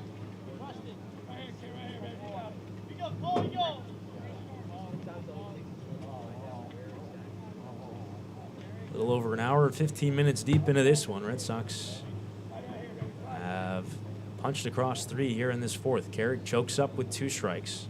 A 2-2. Fastball away. Count runs full, and Costello and Haas will get head starts with 3-2 and 2 out and forces ahead of them. Outfield shaded around slightly to the opposite field. Infield playing Carrick straight up with some room up the middle. Runners go, but before they can, a check in on second by Tepper.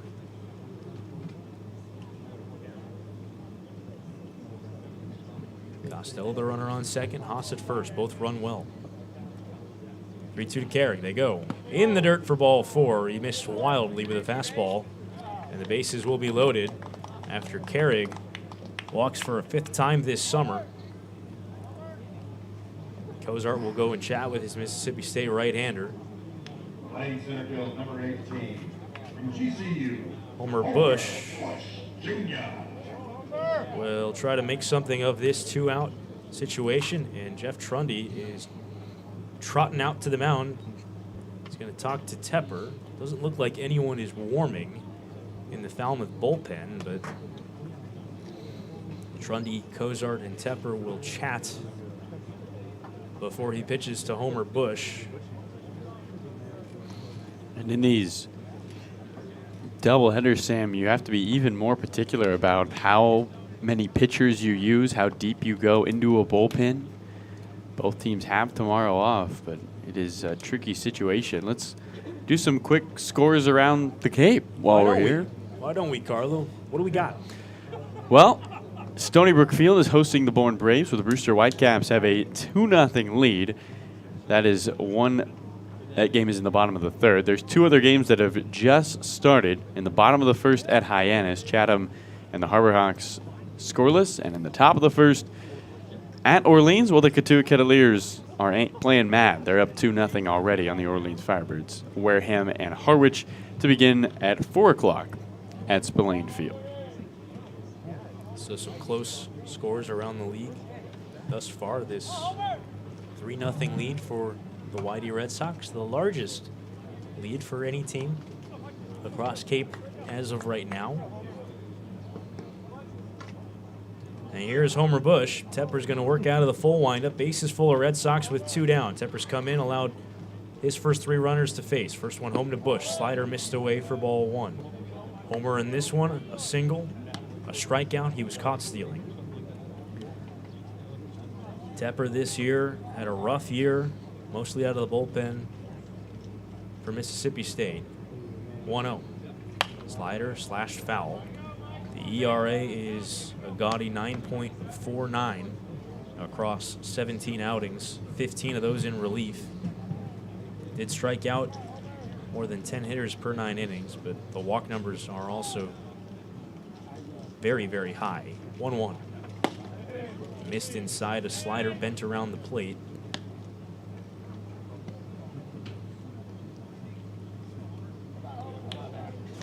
He walked 25 hitters in 24 2/3 innings. 2-1 to Bush. Rolled left side, just foul. Scott Pickler takes a stab at it over towards the third base coaching box, but comes up empty. A long inning for the Red Sox. They've scored 3. They've walked 3 times and had 3 hits.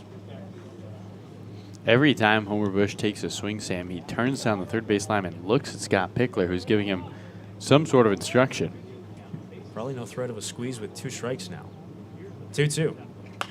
Fought off foul right side. And because of this long inning for the Red Sox, Jared Lyons has begun throwing again in the Red Sox bullpen just to stay loose. The downside of his team giving him a 3-run lead at least is that he's had to wait to get back on the mound. 2-2. Missed away a slider, and the count runs full on Homer Bush. An action pitch brewing here. All 3 Red Sox will lead. And somebody's going to try to speed warm up in that Falmouth bullpen. Costello from third, Haas from second, Carrig from first. They'll all get a free start with 2 out. They're going. 3-2 home is fought off foul right side, and they'll reset. Everybody took off a little early, Sam.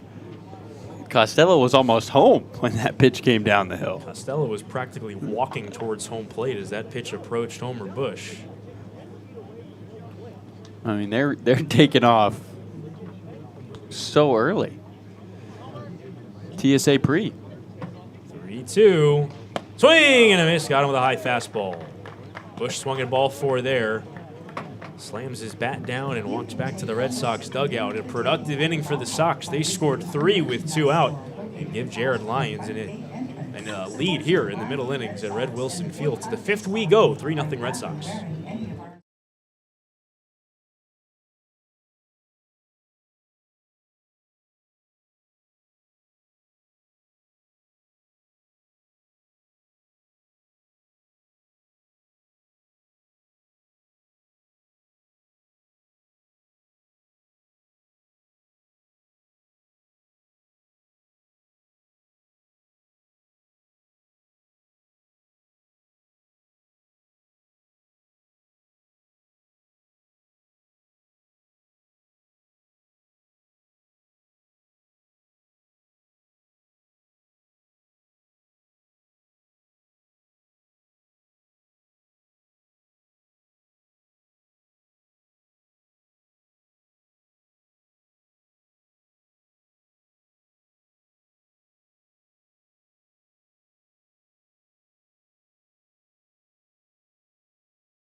Giordino's Family Restaurant, a Cape Cod tradition. Same family, same location for 52 years. Giordino's is a family-oriented operation serving a wide-range menu, sure to please everyone. Give us a try, and you will come back. Visit us at 242 Main Street, Route 28 in West Yarmouth, or visit Giordino'sFamilyRestaurant.com.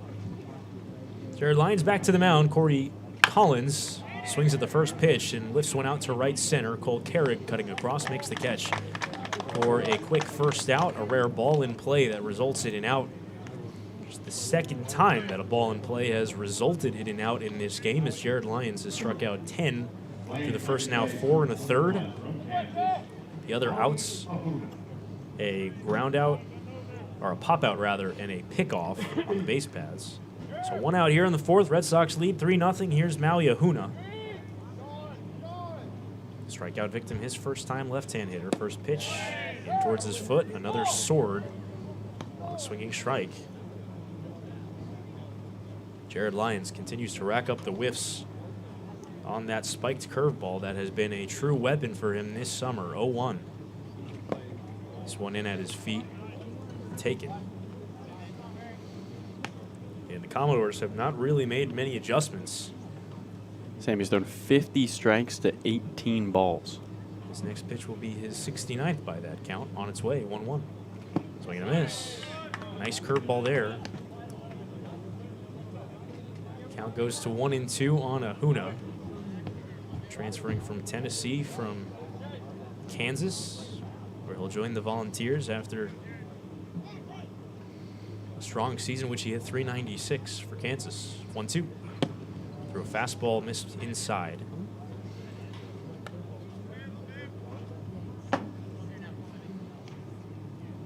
No one warming in the Red Sox bullpen behind Lyons, who threw a career-high in innings this year at George Mason, 80 2/3. Working in his 14th inning of the summer. 2-2. Fastball missed just high. Count runs full on Ahuna, who ended the collegiate season on a 19-game hit streak, but just a 190 hitter coming into this one on the summer this season. 3-2. Curveball in there, strike 3 called, backdoor to curveball. That was pretty. Jared Lyons, his 11th K. Well, Ahuna, who struck out swinging back in the second inning on a full count, you knew he probably wants to take, considering he struck out on a nasty curveball. He is taking, and Jared Lyons says, I'll paint the outside corner for you. First looking strikeout for Jared Lyons. The first 10 were swinging. Here's Drew Brutcher. First one misses down. Brutcher, strikeout victim his first time through. I feel like I'm saying that with everyone who comes to the plate. 1-0. Rolled foul at the first baseline. Nice play by a Falmouth coach who scoops it up.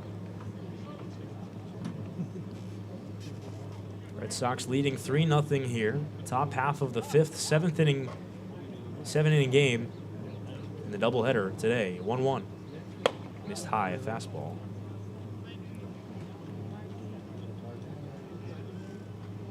Jared Lyons, an animated character on the mound with that intense, gorgeous facial hair. Really, I think the best we've seen. It's not even close. Grant Taylor's got a great beard, but you can't beat the shape of Lyons' goatee mustache combo. 2-1 is slash foul towards the left field line.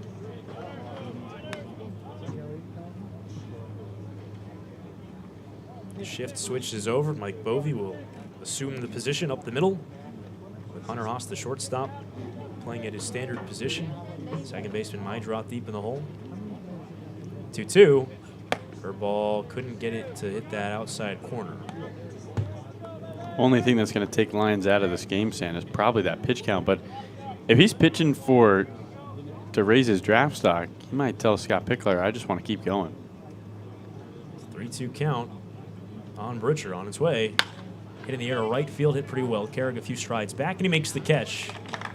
As that one dies in front of the fence. And Jared Lyons with a 1-2-3 frame. He's allowed just a walk and a single through the first 5 innings of this game. Bottom of the fifth. Coming up here at Red Wilson Field, the Red Sox lead the Falmouth Commodores 3-0.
Red Sox Baseball is brought to you by Devidyme. Hey, business owners, is your website generating the leads and sales that you want it to? If not, contact Devidyme, the official web development company of the Arlington Dennis Red Sox.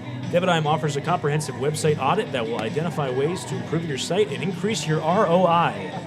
Check out Devidyme.com to learn more. That's DEVADIGM. New pitcher for the Commodores here in the bottom of the 5th. Red Sox leading 3-0 in game 1 of a doubleheader.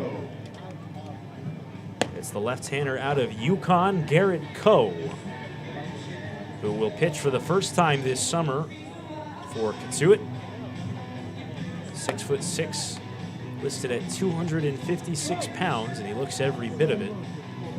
A large body up on that mound for the Commodores. Pitched to a 3.79 ERA across 23 appearances for Yukon, all of them relief outings.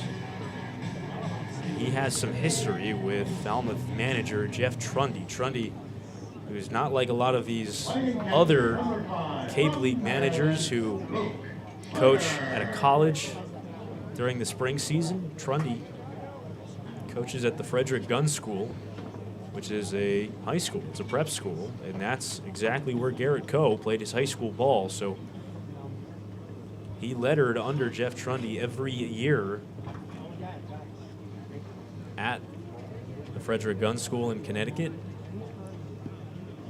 Jacob Cozart chatting with his left-hander before we get going here in the bottom of the 5th in a 3-0 game. Luke Schliger will lead things off against him, followed by Chase Mydroth and Mike Bovey, the same part of the Red Sox order that got them going in that 3-run 4th. Schliger led off with a lineout. Red Sox followed with 3 runs. And Schliger swinging at the first pitch fastball and fouling it off. Luke Franzoni, an RBI double. Jack Costello, an RBI single. That Franzoni double scored a pair. Got the Red Sox ahead. Costello tacked on a run with the single. 0-1.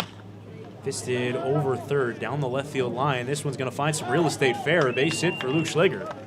Takes a wide turn at first, but he'll head back with a leadoff single. First hit of this one for Luke Schliger. He's on at first with a leadoff knock.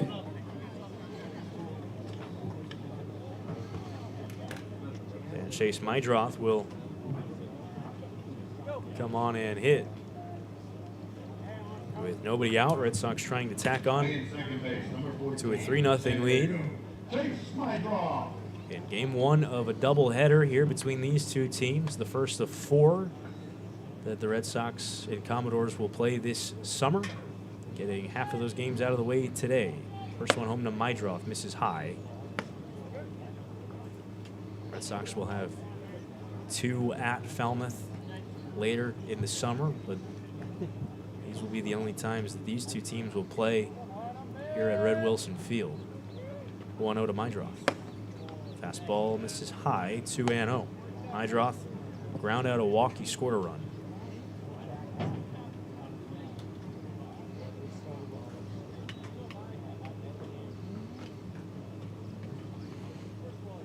Schliger's got a stolen base this summer, 2-0. In the dirt, boxed around by Cozart, but he gets to it before Schliger could have any designs of trying to advance. 3-0 on Chase Mydroth. And Sam, one of the impressive parts about the Katuitt win yesterday was Mydroth's production. He's now reached 5 times in his last 2 games. 3-0. He get 6 times. He takes one inside for ball 4, his second walk today and 4th walk. In his last 2 games, had a pair in Katuitt yesterday, also singled twice. So he's starting to find the groove for the Red Sox, seeing the ball well.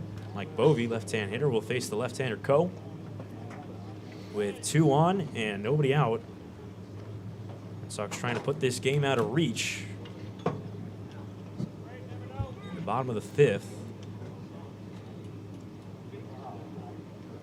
If you're just joining us, well, you've missed a lot, especially on the pitching side for the Red Sox. Jared Lyons had a string of 7 consecutive strikeouts at one point. Struck out 10 batters through the first 4 innings. Now 11 through 5. He's been outstanding. Red Sox got him 3 in the bottom of the 4th. That's where we stand. 2 on, nobody out. Mike Bovey's going to square to bunt. And he gets it down in front of the mound. Coe will field his only place to first, where second baseman Maui Ahuna covers. And that's the first out. And Bovey's nickname is Barrel Mike, but Sam, he just seems to do everything right with the bat. A good bunt that moves the runners over. Good situational runner is Bovey. And now Caden Connor one of the few guys without a hit today, could really open things up for the Whitey Red Sox. Connor's been swinging the bat well. Had 2 hits against Katuitt yesterday. Has hits in 7 of his last 8 games prior to this one. The infield comes in for Falmouth with 2 in scoring position and 1 out. Koa close set, first pitch home. Fastball picks off the outside corner, 0-1.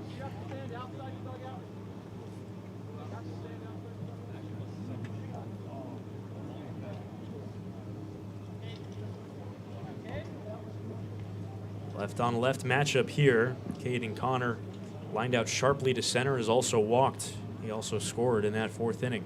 0-1. Curveball lifted out to left center field. Corey Collins moving in. Makes the catch. Schliger's going to fake a tag as the throw is cut off nicely by the pitcher, Ko, backing up. It was a wild throw over Cozart, the catcher. Schliger having to stay put on the shallow flyout by Caden Connor. And Luke Franzoni will have a chance to add on to his day. He's already driven in 2 with a double his last time up. And he hits with 2 in scoring position and 2 out, trying to add to this Red Sox 3-0 lead. And with his power, a chance to really break this one open. First pitch. Fastball on the outside corner, a strike. Franzoni hasn't homered since June the 21st in that, or rather, it's been even longer for Franzoni. Hasn't homered since that Orleans game. 0-1. Missed away a fastball.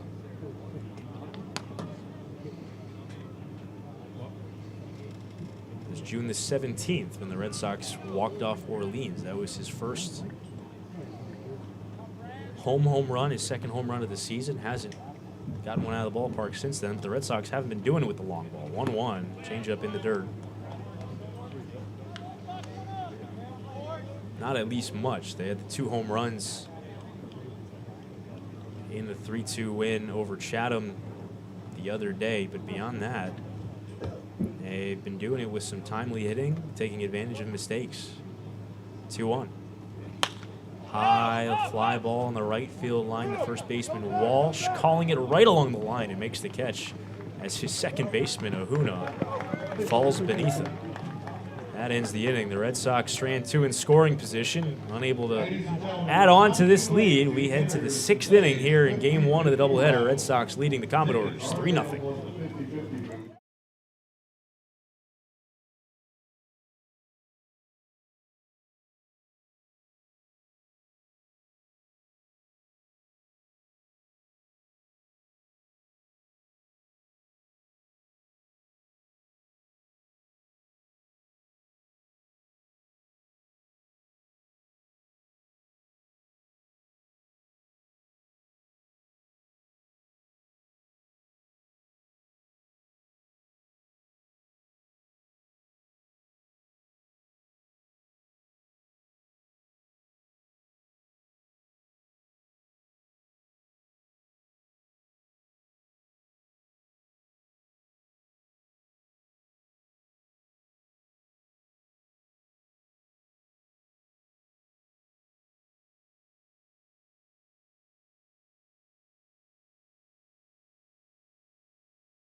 Jared Lyons back to the mound here in the 6th inning. Red Sox leading the Commodores 3-0, and it's the 6th inning. You know what that means. Time for 6th inning trivia. Here, brought to you by Coxon Media and Pixie 103 Cape Cod's Rock. Give you today's trivia question. Answer the question before the next home game by going to WhiteyRedSox.com/trivia. Answer correctly, and you'll be eligible to win an official Whitey Red Sox game jersey signed by the 2022 Whitey Red Sox. Here's today's trivia question. How many former Whitey Red Sox players appeared in the 2020 World Series? Lions pitching to Jacob Cozart. First pitch curveball drops in strike one. Don't forget to submit your answer at whiteyredsox.com/trivia. Good luck. A hint for you, that World Series was between the Dodgers and the Rays. 0-1. This ball misses low. Red Sox leading 3-0 over the Commodores. Here in the top half of the sixth, playing a pair of games here in this doubleheader Sunday. This is game one, 1-1 coming home. Curveball misses just low. Luke Schliger tried to steal a strike. Jared Lyons has struck out 11 batters through the first 5 innings. Has struck out at least every hitter in this lineup once. 2-1. Fastball, a strike at the knees, says home plate umpire Joseph Labella. Cozart, Cross Factor, and Alex Mooney, 8-9-1 for Falmouth here in the sixth. 2-2. Tipped foul at the plate, a fastball. Sam, Lyons has been pitching well, but Chris Bowe is warming up in the bullpen for YD. Of course, you mentioned that 2020 World Series. You hope the Red Sox don't take a page out of the Rays and take out their starter when he's pitching well. Pitch count starting to get up for Lyons. 2-2. Curveball fouled back softly.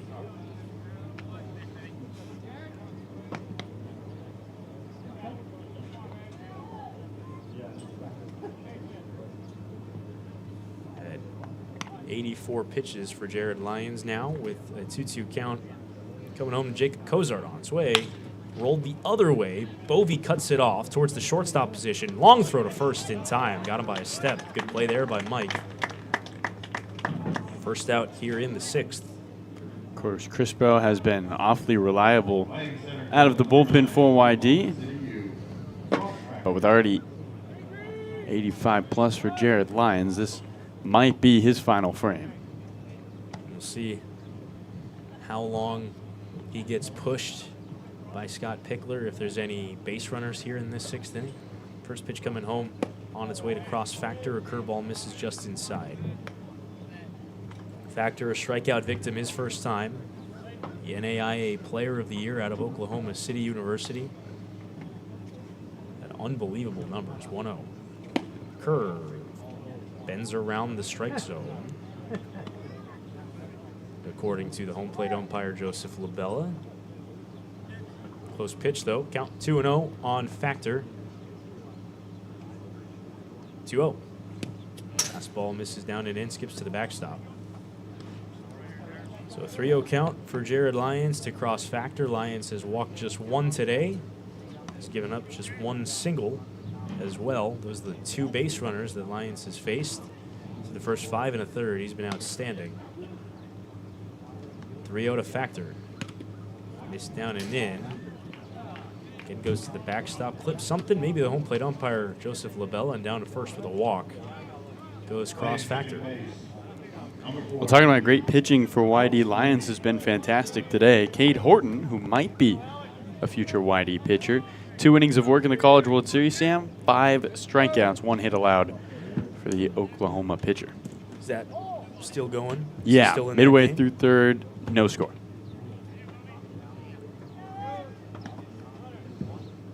Here's Alex Mooney, the shortstop. 0 for 2, a strikeout. First one home, he swears to bunt and pushes it up the first baseline, foul.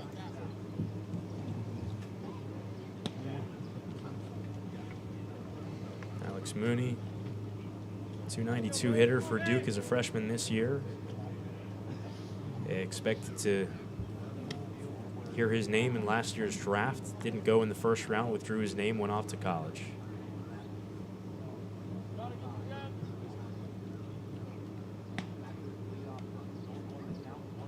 Oh, 0-1. Lifted to right center. Carrick cutting across with Homer Bush. It's Carrick to make the catch. So Mooney flies out for the second out.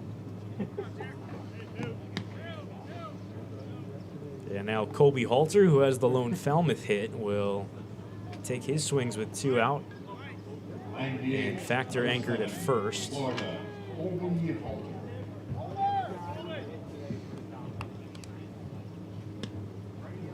Slight shift on Halter with the runner on base and 2 out.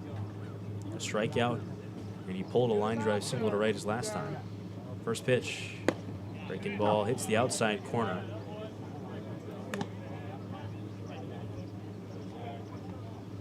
Jared Lyons raising some eyebrows of the group of scouts behind home plate with an outstanding outing today.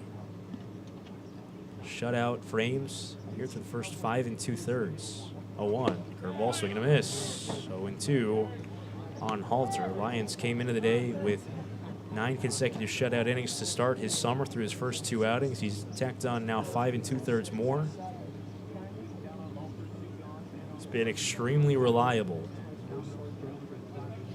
Up to a league-leading 20 strikeouts with his 11 today. A chance for at least 1 more here. 0-2 count on Halter.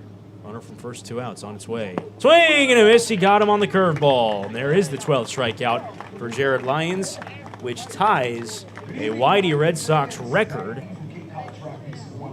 in Cape League play with former first overall selection Mark Appel, who did it on July 27, 2011, and Daniel Savas, who did it against the Harwich Mariners on July 18, 2013. A record-tying day for Jared Lyons with 12 Ks through 6 innings. We move to the bottom of the 6th. Red Sox lead 3-0.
Here at Sox fans, Red Shirt Fridays is a national program created to acknowledge, honor, and support our troops and first responders who put themselves in harm's way to defend our freedom. In support of the program, Whitey Red Sox and all Cape League teams will be wearing a specially designed red jersey every Friday.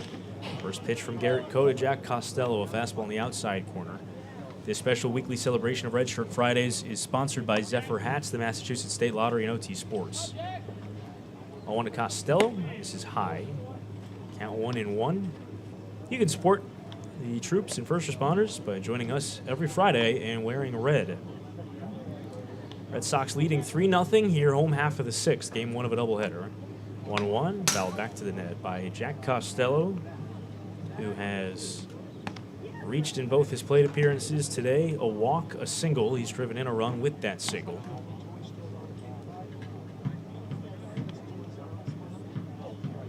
One-two from Garrett Coe, swing and a miss. Off speed pitch got him chasing down.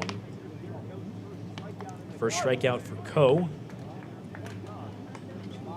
And now Hunter Haas. Playing shortstop, number 2 from Texas A&M University, Hunter Haas. Red Sox tacked on 3 in the bottom of the 4th. That's been the only scoring in this game, and it's been plenty for Jared Lyons, who's turned in 6 shutout innings with 12 strikeouts. First one to Hunter Haas. He squares the bunt and fouls it back over the backstop into the press box. Haas a strikeout, a single, 1 out of 2. Jared Lyons tying a YD Red Sox franchise record with 12 strikeouts in a single start. 0-1. Roll to the left side, past the diving third baseman, shortstop Mooney deep in the hole. Long throw, doesn't get it, and it goes all the way into foul territory, and Hunter Haas will get a free base as Jacob Walsh, the first baseman, couldn't scoop that pick. It'll be a single and an E6 on the throw, most likely. And Hunter Haas now with 4 hits in his last 2 games, Sam. That guy is really swinging the bat nicely. He had 5 hits in the previous 9 games.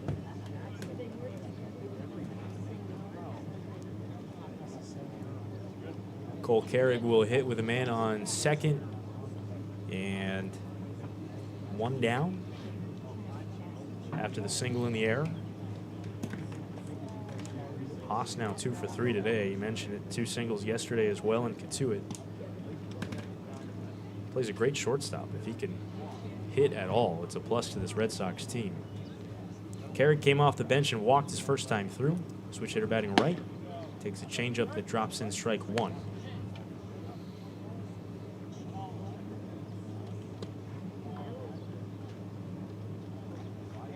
Does look like Chris Bowe will get the 7th. Jared Lyons' pitch count is getting up there. No reason to really push him beyond the 6th that he's turned in today. Needing only 3 outs to secure this win and move us along to game 2 of the doubleheader. On to Carrig. Swing and a miss. Came out of his shoes on a high fastball. And is it crazy to think that with this 12 strikeout performance, Sam, setting the season high in the Cape League, he could possibly win Pitcher of the Week in back-to-back weeks? Why not? What's stopping him? He's looked outstanding today. He's given up 1 hit. 0-2 runner going to third. Swinging a miss. Strike 3. Throw down is not in time, and a nice play by the third baseman Taylor to ensure that ball didn't go into left field. Haas steals third. A strikeout of Carrig is the 2nd out here in this bottom of the 6th. Homer Bush will try to bring him around.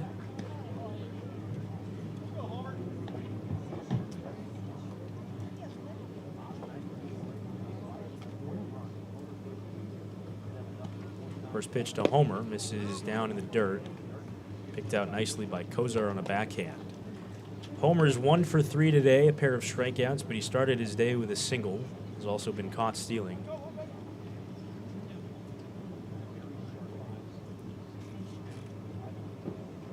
One 0. Tipped foul. Jared Lyons, the story in this ball game. His 12 strikeouts, tying a YD record and setting what we believe to be a personal career high, at least for his collegiate career. He struck out no more than 10 in a start this year for George Mason. That one came in his 2nd start of the season back against Boston College. 1-1. Inside. And that took him 9 full innings to get those 10 strikeouts. Today, had 10 through 3. Took a third of the time to rack up double-digit Ks. Looks like he'll finish with 12 through 6. 2-1 to Bush. Lifted foul right side. Count runs to 2-2. Homer Bush has come up a couple times with runners on in the 3rd and the 4th. Had runners in scoring position and struck out. See if he can move Hunter Haas over from 3rd. 2-2. Rolled left side. Taylor cuts it off deep in the hole. Spinning throw to first. Not in time. Bush's speed beats it out, and in from 3rd comes Hunter Haas. An RBI infield single for Homer Bush. And once Taylor had to spin to throw that ball, he was going to have no chance. 2nd hit of the day for Homer Bush. This one drives in a run. So 4-0 Red Sox now. And Luke Schliger will hit. Singled his last time through, 1 for 3 today. An extra added run of insurance for Chris Bowe should he take the mound in the 7th. I have to wait and see if Jared Lyons is actually done in this game before Schliger sees a pitch, a check on Bush at first. Bo kind of just standing around. Likely because he's already warm. Another check on Bush. Yeah, sometimes you'll see a pitcher come up to that front step when he's done. And from our vantage point, we can't see Jared. First one to Schliger, misses high. Oh, he is on that front step. Never mind. Hats off. He's explaining his changeup to somebody. So Jared talking away. He might be done. He's got that spiked curveball grip in his hand, talking to whoever that is on the dugout step with him. 1-0. Fastball, a strike. To Luke Schliger.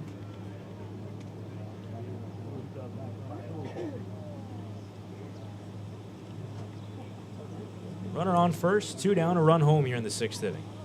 1-1 to Schliger. Curveball drops it inside corner strike. Schliger fooled a little bit on that one.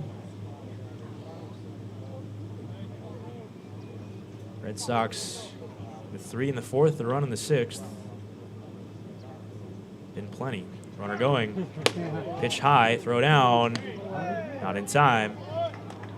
Good strong throw by Kozark, but Bush had a good first step on the jump and steals the bag. Stolen base number 5 for Homer Bush. First one since he stole 4 against Bourne on June the 21st.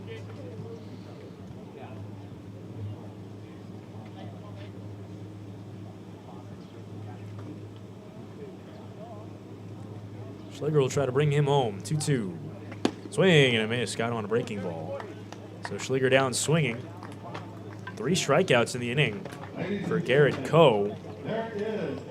But the Red Sox add to their lead. An RBI infield hit for Homer Bush brings home Hunter Haas. On to the top of the 7th we go. Last chance for Falmouth in this 7-inning doubleheader game. The Red Sox lead the Commodores 4-0 here at Red Wilson Field.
Hey, Red Sox fans, we have an exciting day scheduled here at Red Wilson Field this Wednesday. Join us for a pregame ceremony to honor Coach Pick for breaking the all-time Cape Cod Baseball League wins record by a manager, which he did last night in Kituitt.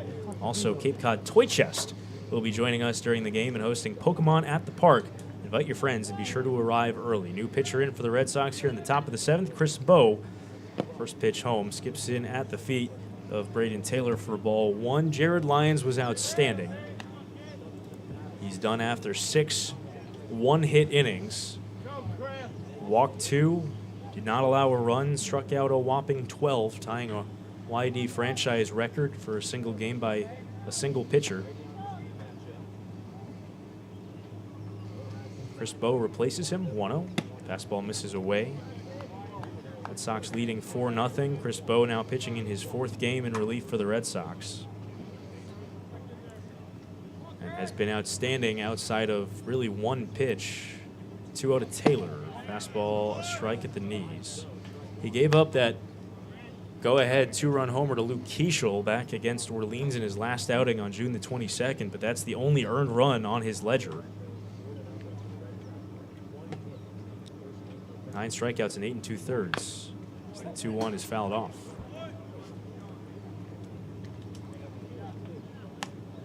Guy gets a lot of spin on his slider.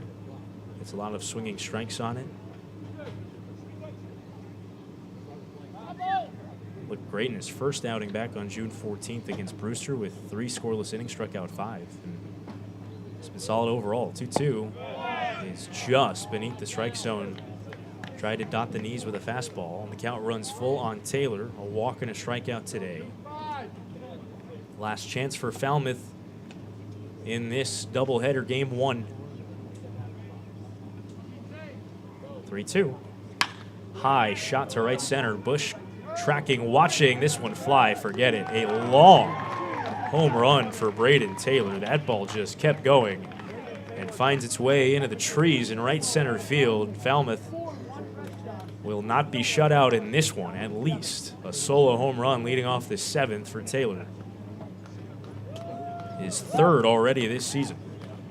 Chris Bosam just gave up 1 home run and 7 extra base hits last season at the College of Southern Nevada. Usually a guy who doesn't give up home runs. Of course, a little bit of a shorter ballpark here at Red Wilson Field, but second one he's surrendered this season. It's the 2nd hit for Falmouth in this game. First one coming home to Jacob Walsh. The slider misses down and in. So the first batter that Falmouth faces, not named Jared Lyons, after he was so good in this one. They go yard against him.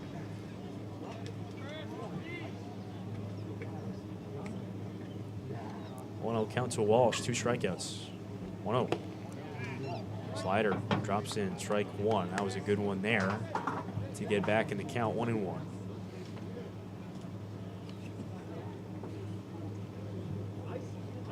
Bowe, the West Jordan, Utah native, 1-1. Missed away, or rather, had the wrong sheet in front of me. A Las Vegas, Nevada native. It was Braden Taylor, who's from Utah.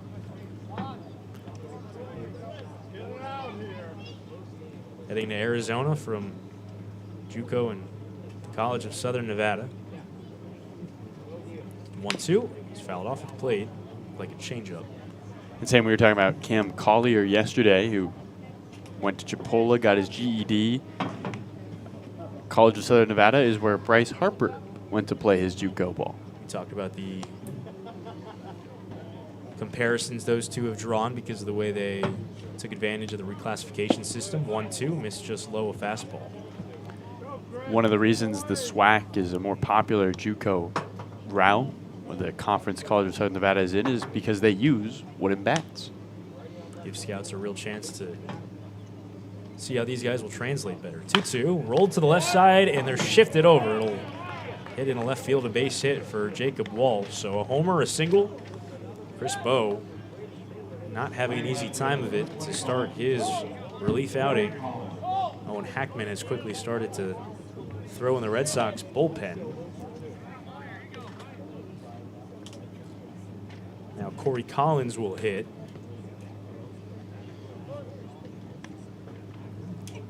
Falmouth left fielder has struck out and flied out.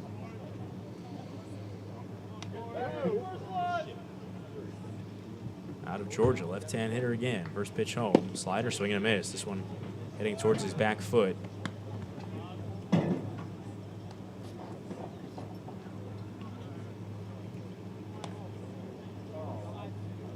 Collins had an excellent day yesterday against Wareham, and he needed it.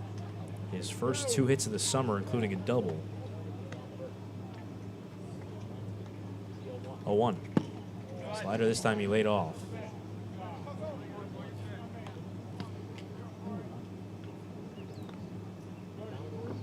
Scott Pickler doesn't want to have to dig further into his bullpen with another 7-inning baseball game to play to follow this one. Off day tomorrow. 1-1. Swing and a miss, another slider. You would hope that Bo would be able to right the ship a little bit after the homer and the single and get us through this 7th inning. But Owen Hackman has gotten up in a hurry in case Bo faces more traffic. 1-2. Rolled foul, another slider.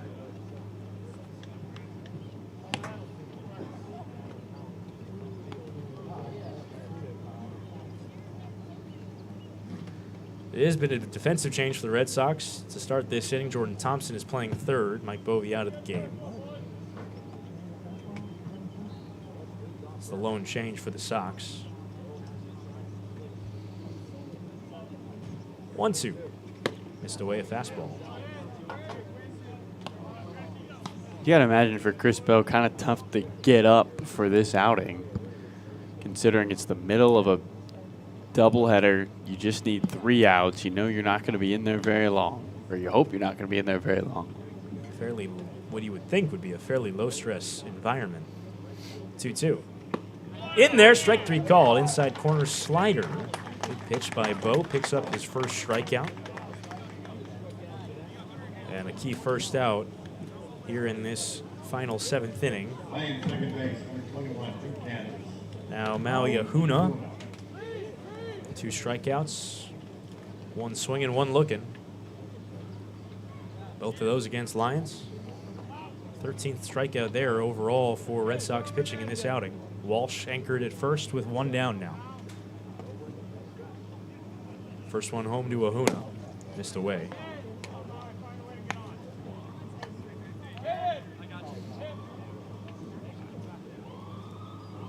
Looks like Caden Connor's going to play behind Jacob Walsh, the runner from first. His run doesn't matter. Not really a guy who's a threat to run much either. 1-0 in the dirt. Good block by Schliger. Sam, we saw Chris take his time atop the mound before that last pitch. Is he just trying to mix up timing to the hitter? Seemed like he held a little longer. Probably the case, but here 2-0. Fastball strike. You don't really know. I mean, in a spot where he's trying to hold the runner, you do want to vary your looks and vary your timing so that the hitter can't figure out your pattern or read you better. But in a game where a stolen base doesn't hurt you at all. 2-1. Missed up. Fastball. He's nodding his head right before he pitches, and the pitch I was talking about, he did about 5 or 6 times. So maybe if the runner's using that as a cue, he then is able to flip that on him. A little Uno reverse. 3-1. Lifted in the air, out to left. Costello in towards the line, and he makes the catch. 2 down.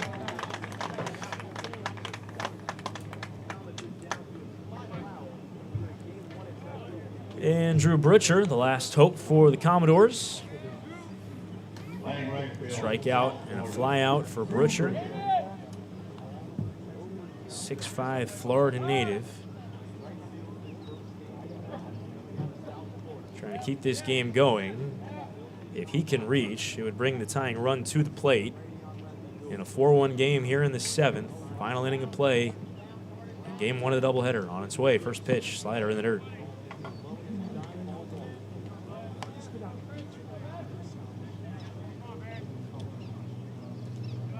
Butcher, a power threat himself, hit 13 home runs this season at University of South Florida. The left-hand hitter, 1-0. Off the fists and foul. And count 1-1. Red Sox trying to win their 3rd straight and advance to 7-4-2 after an 0-3-1 start. 1-1. Fastball down the middle, strike 2, and the Commodores are down to their final strike.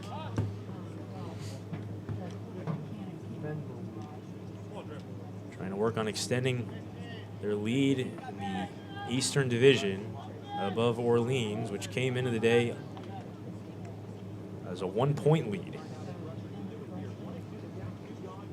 1-2 on Butcher. Away, a fastball. What a week it has been for these Whitey Red Sox. And through the first off day without a win. 2-2. Away, a fastball again. The count runs full. And Walsh will get a head start on it first with 2 out.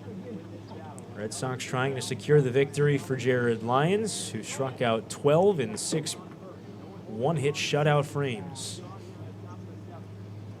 3-2. Out to center. Bush easing back, has it in his sights. Forget this one. A line out to Bush ends this ball game.